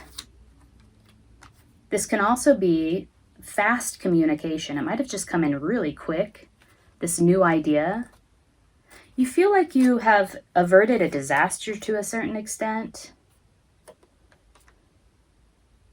An opportunity for you to evolve here, personally and spiritually. This could have been a divorce of some sort, a separation that had you separating resources, dividing resources. You could have lost out on what you feel is yours, what is owed to you, potentially I hear the word legacy, potentially a inheritance of some sort.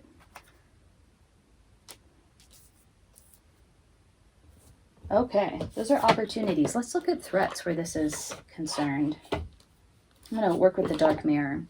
What is something, a threat, coming in from the outside that Capricorn could be or should be aware of?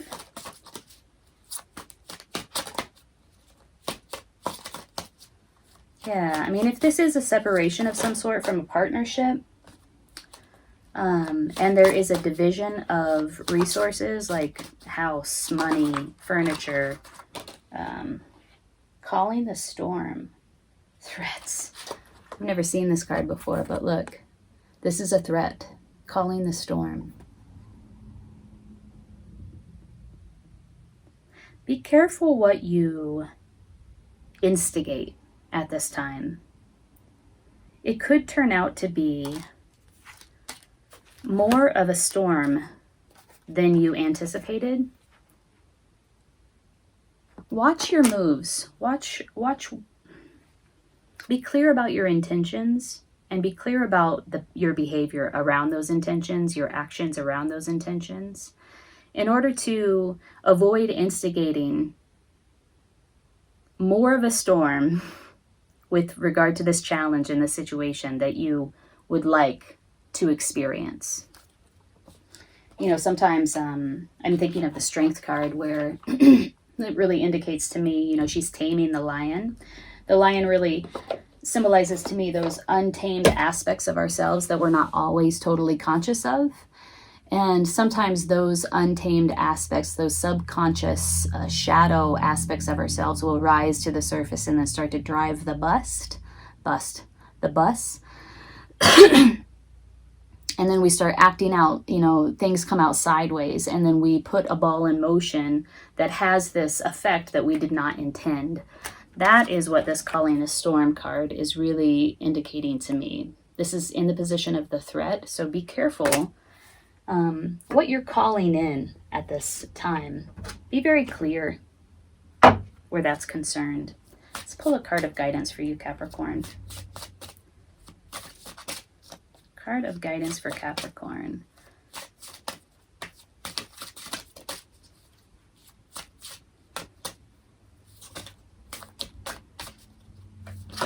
Here we go. Elk. 3. Let's read about elk. I think this is about like friendship. Relying on your friends, being in the company of your friends. No, it's about stamina. Interesting. So this is just suggesting that this situation is going to take your stamina. You've got it though. You have the stamina. That's your strength. These are in your strengths. Okay, elk have a curious kind of warrior energy because, except at mating time, they honor the company of their own gender. So it is kind of about friendship as well. They can call on the medicine of brotherhood or sisterhood in discovering the strength which is gained from loving the gender that is your own.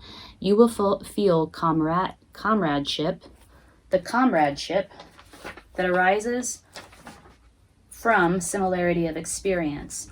This is a special medicine that allows the friendship of others of your same sex to overcome potential competition or jealousy. If you've picked elk medicine, you may be telling yourself to seek the company of your own gender for a while. You may need a support group to realign yourself with the stamina of the warrioress energy that you are a part of.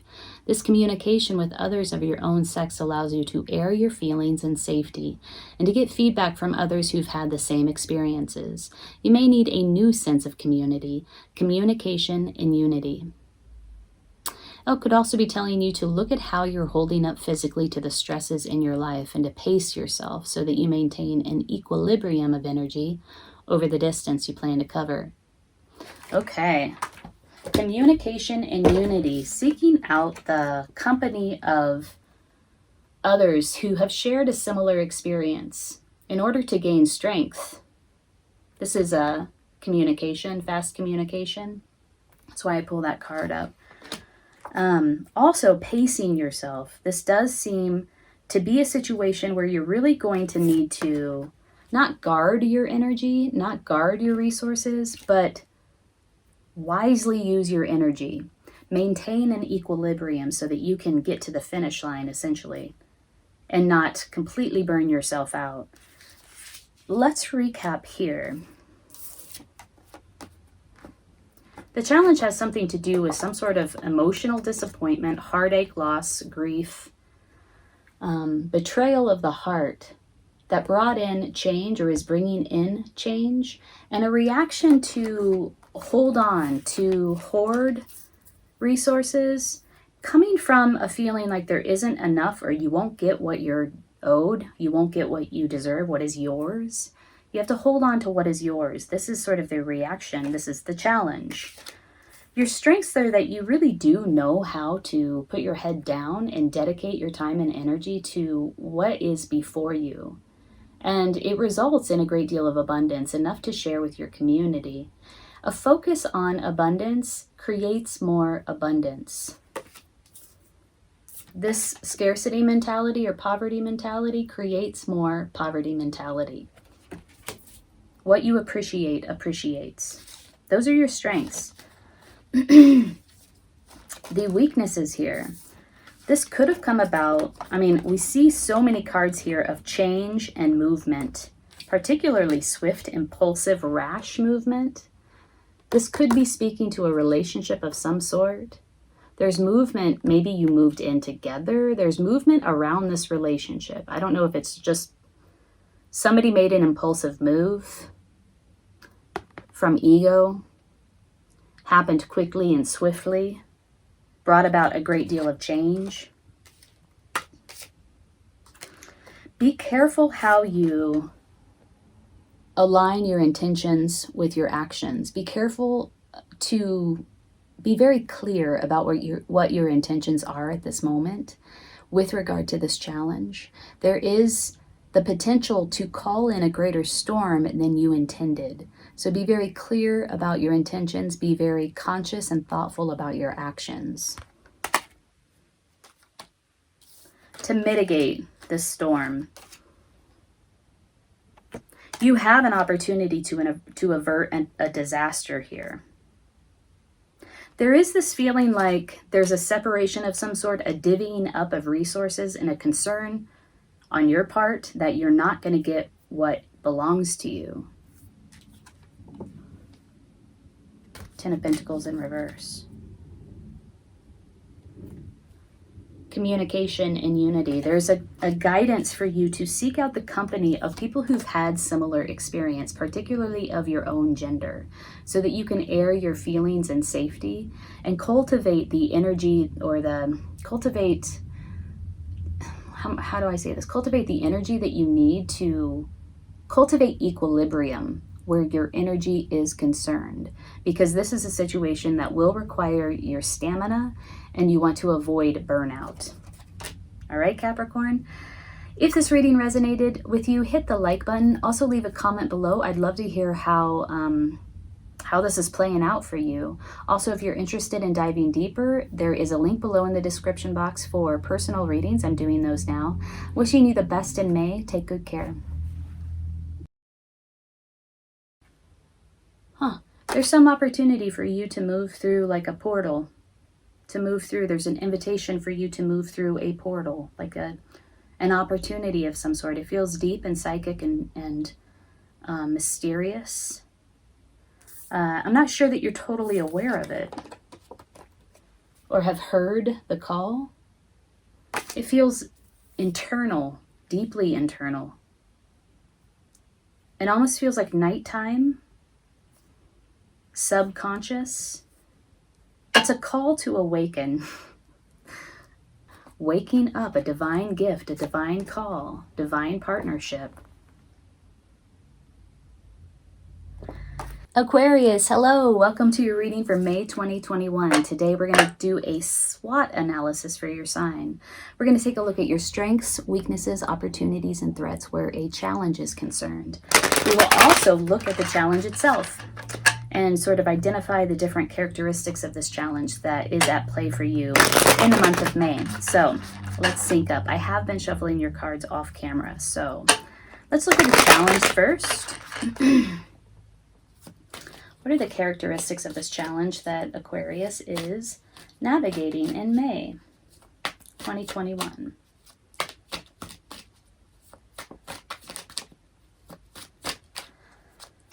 I hope you all are doing well and enjoying your spring. I have been doing a ton of planting out in my yard, and it's been so lovely. I love being out in my yard working in the earth. Very satisfying. Characteristics of this challenge that Aquarius is dealing with in the month of May.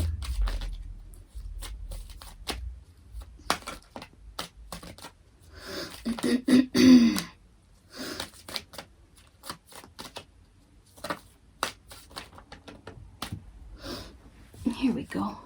High Priestess and Judgment, a wake-up call, intuition. There's some opportunity for you to move through like a portal.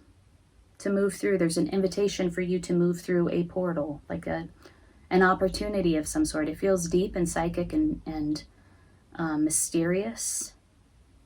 I'm not sure that you're totally aware of it or have heard the call.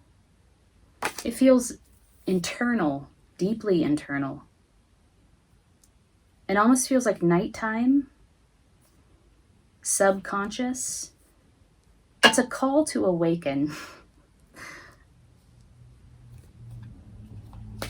And it does feel like an invitation of some sort. This is the challenge, Aquarius. Let's look at the strengths that you have in meeting this challenge. I just saw the King of Swords. Wow. Okay, whoa. Ooh, okay.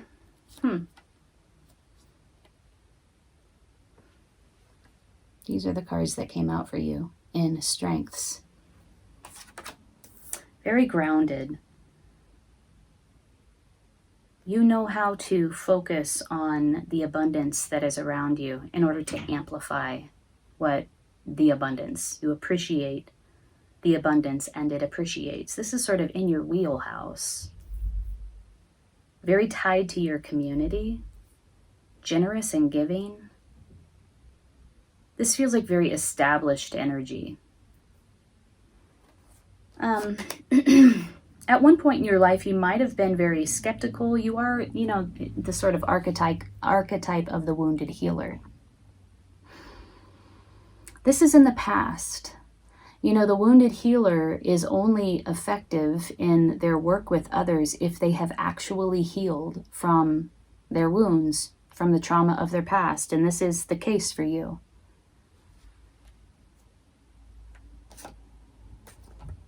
These cards are interesting to come out in the strengths. I feel like you've seen your healthy share of egoic drama and conflict. That sort of win over or power over mentality.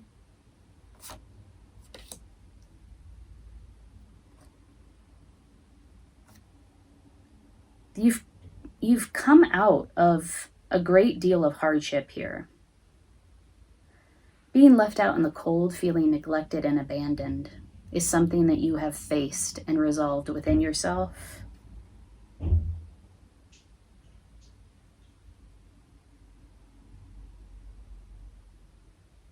There's this message about a missed opportunity.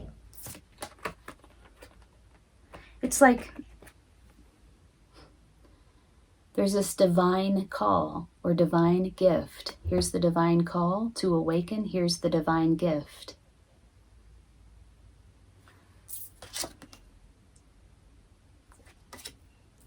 It's almost as if you're wakening up to your spiritual gifts, your psychic gifts, your power. But I don't know that you're totally aware of it. Like all of this hardship that you've gone through here, that you've actually resolved and have become grounded in your own energy, established, abundant. The next step here is to awaken to some sort of innate gift. It's divinely given. It's a divine gift. It's a divine call to action. Whoa, Aquarius. Let's look at your weaknesses here. It could be that one of your weaknesses is that you're not completely aware of this gift that you have. Weaknesses, please. Where this challenge is concerned for Aquarius.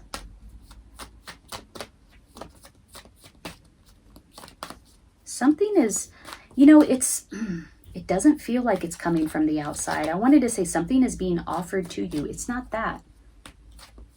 It's more that it's a gift that you have inside of yourself, with the High Priestess being present here, Judgment in reverse. It's something that you're not totally aware of. You're not seeing. It could be that this lack of awareness is because you are so solidified in the 3D world and satisfied, quite honestly, in the 3D world. Satisfied with all of those things that you can see, touch, taste, hear. They do bring you a great deal of satisfaction, and you love to manifest them and to get grounded in them. These are the things that you put your focus on. This is the plane where your focus exists, but you're being called to go deeper and deeply inward to, I keep hearing gift, to get in touch with some sort of gift that you have. Some sort of psychic talent, psychic gift. Wow. Opportunities, please. Let's look at opportunities where this is concerned.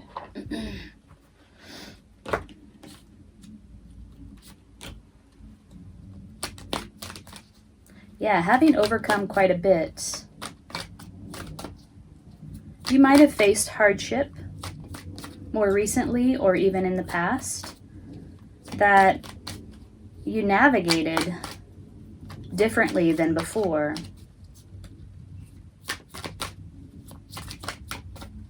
Okay, opportunities for Aquarius. Whoa, that spit out. King of Pentacles. Whoa, we have the Queen of Pentacles and the King of Pentacles. Whew. This could be uniting the different aspects of yourself. The King and Queen, this is divine counterpart, right? This is, you know, a soulmate pairing here. Life is good, plans go well, good opportunities. That's funny. This is the opportunity card.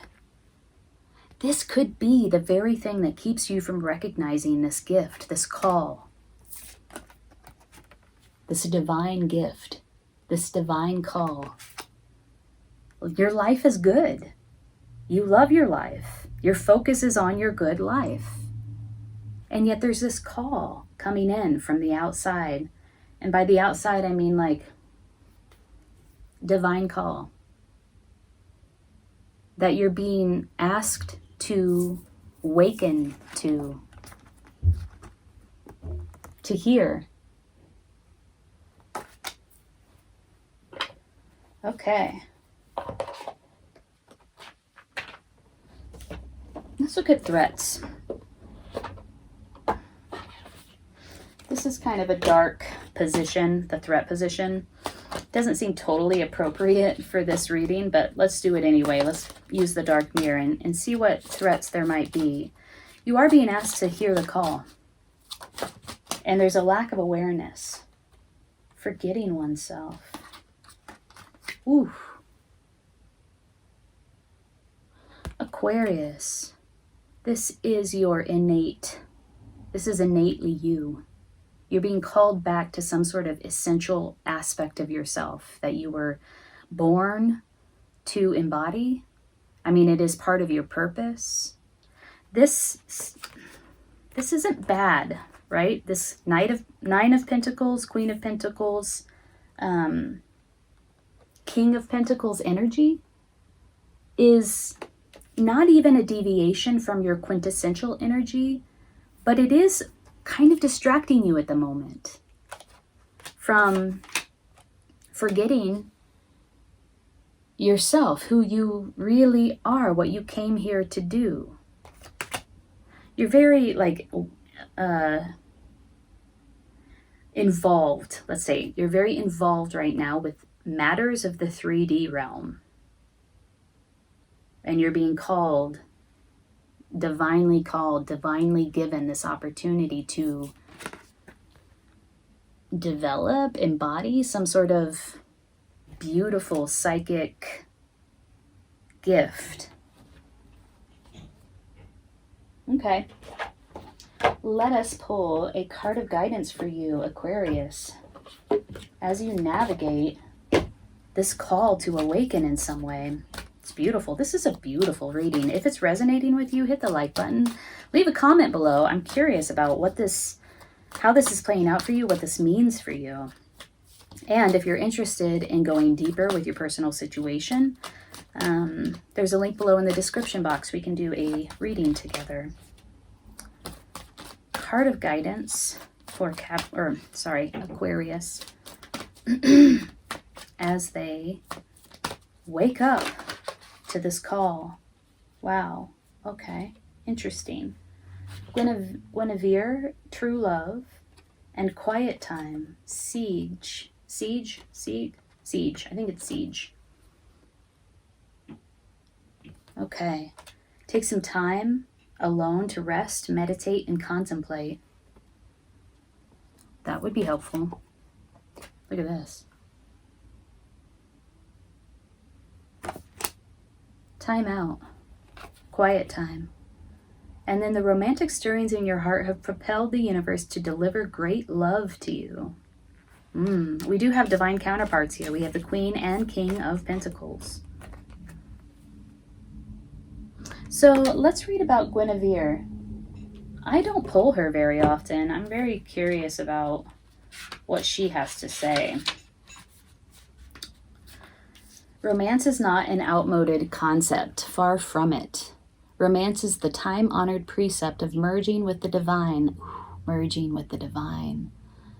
as it's manifest within another human being. Romance is also playfulness, which heralds springtime flowers and a new love. You needn't be in a partnership to evoke romance, however. You can manifest it for yourself through laughter, surrounding yourself with beauty, and indulging in luxurious treats. Romance is the life force of the universe and is a worthwhile goal indeed. Wow. So whether this is about partnership or not, it's about summoning that energy of romance, which is the energy of the universe. It's like divine partnership. And that is sort of what we've been talking about here, right? Waking up, a divine gift, a divine call, divine partnership. There's guidance that you could take some time out, if you're not already doing that, to meditate and contemplate what this is, what this means for you. Aquarius, I hope this was helpful. I'm wishing you the best in May. Take good care. There is a very strong theme here of a new emotional beginning, an offering of love. It's a divine offer of love, and yet you're not quite awake to it.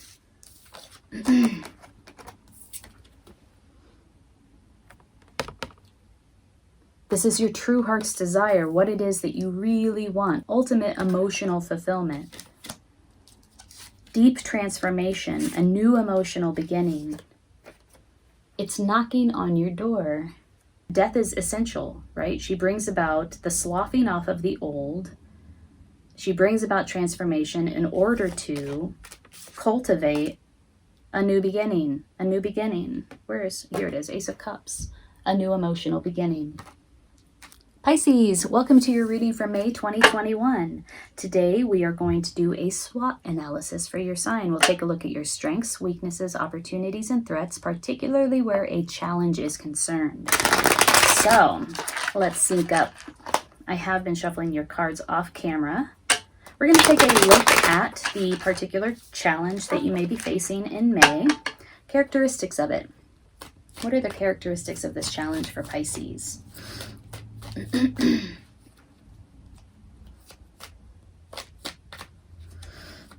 If it's your first time here, my name's Amanda. I'm at Lunasync Tarot. I do all kinds of readings. I kind of switch it up from month to month, but I do all signs. That's the one thing that has stayed consistent, that I do all signs each month. And whether I'm doing a reading like this, where it's a SWOT analysis or a love reading or a general reading, I am here each month reading for the signs. If you've returned, thanks so much for coming back and for supporting my channel. If this reading resonates, hit the like button. Also leave a comment below. I love connecting with all of you and hearing how these readings resonate. Whoa, geez, oh Pete. Okay, we're gonna pull the first three cards here that came up. So we got a whole stack.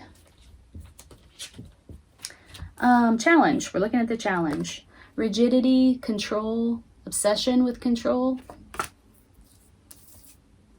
A love offer, offering emotion in some way, offering your feelings, bringing forth your feelings, an emotional investment, an emotional offer, a gift. This could be like around communication, like communicating your feelings, or somebody's communicating their feelings, but this is in the challenge position. So somebody could have brought forth emotions or communicated emotions and was met with indifference. And also rigidity. Okay, so the challenge here seems to rotate, or the challenge seems to be about an emotional offer. Could be a love offer, a communication, an emotional communication that was met with indifference and also a little bit of rigidity here. Okay, strengths. What are your strengths with regard to this challenge in May, Pisces?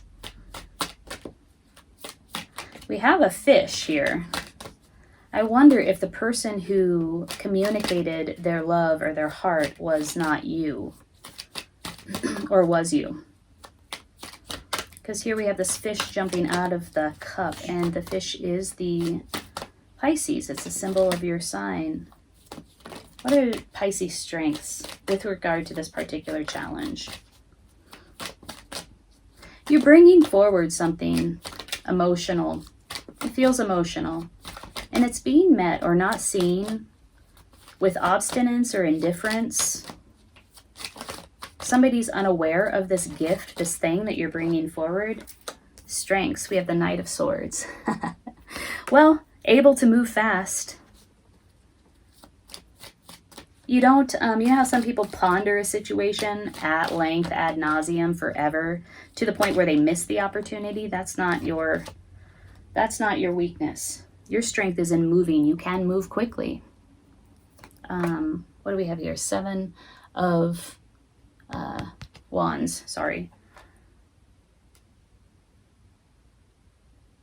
Your guard is down. It's a strength. Vulnerability. It's a strength.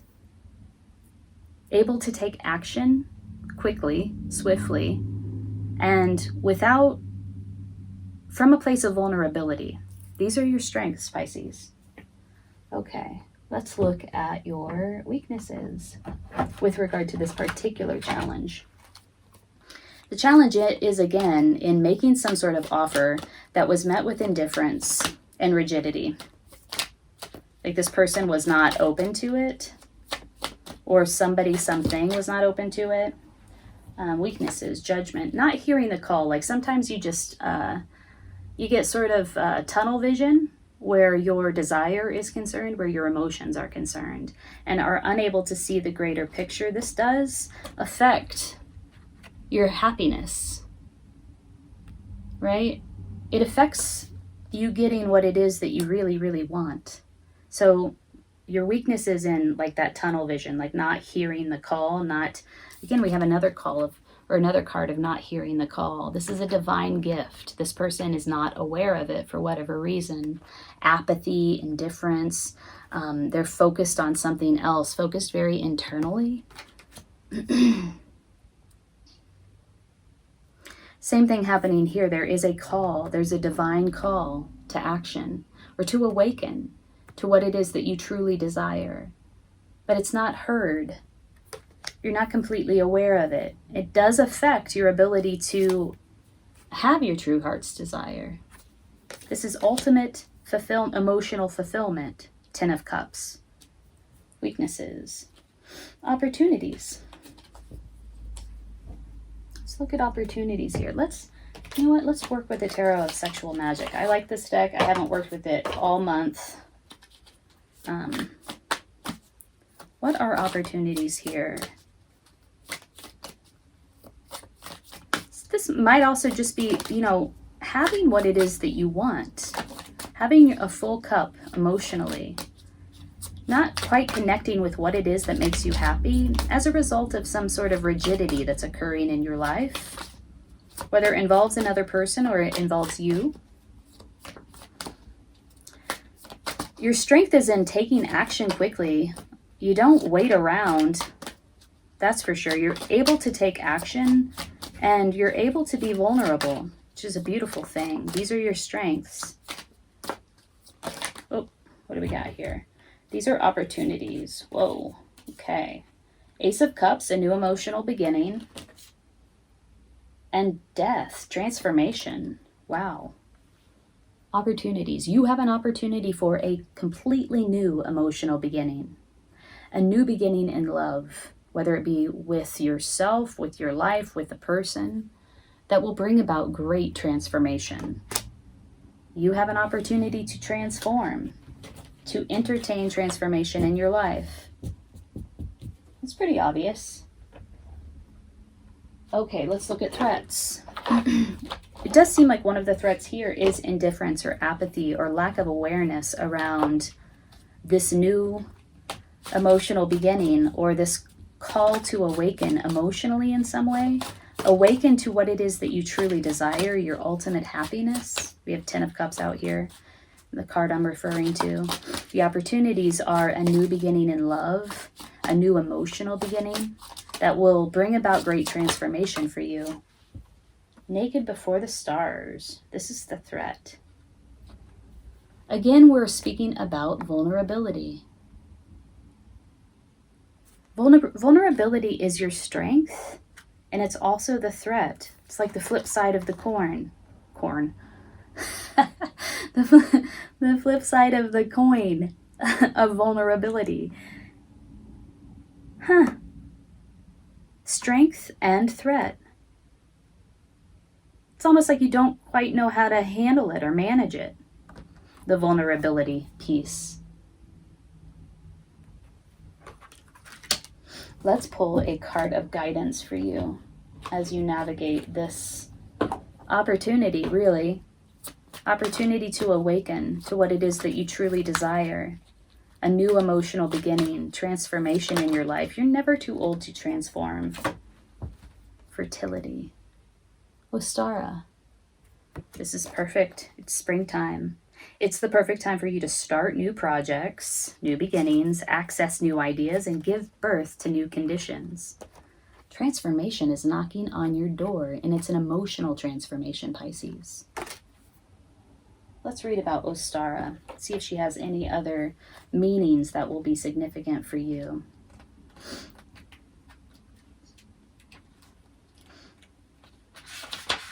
Where are you? There we go. Springtime is any time when the light increases within your mind and entire system. If you feel dark, heavy, or depressed, then you can lighten up by fueling yourself with positive intentions, nutritious foods, and anything that sparks your feelings of love. This is so much about love. Surround yourself with beautiful flowers, brighten the colors in your wardrobe and home, and draw back the curtains to let in natural light. You can paint a sunnier outlook within yourself, which will give rise to all sorts of new opportunities, since like attracts like. Feel more energized and powerful as you spruce up your inner and outer worlds. Then capitalize on this increased vigor by starting a new project that really makes your heart sing with excitement. Wow. There is a very strong theme here of a new emotional beginning, an offering of love, and it's divine. It's coming in from, it's a divine offer of love, and yet you're not quite awake to it.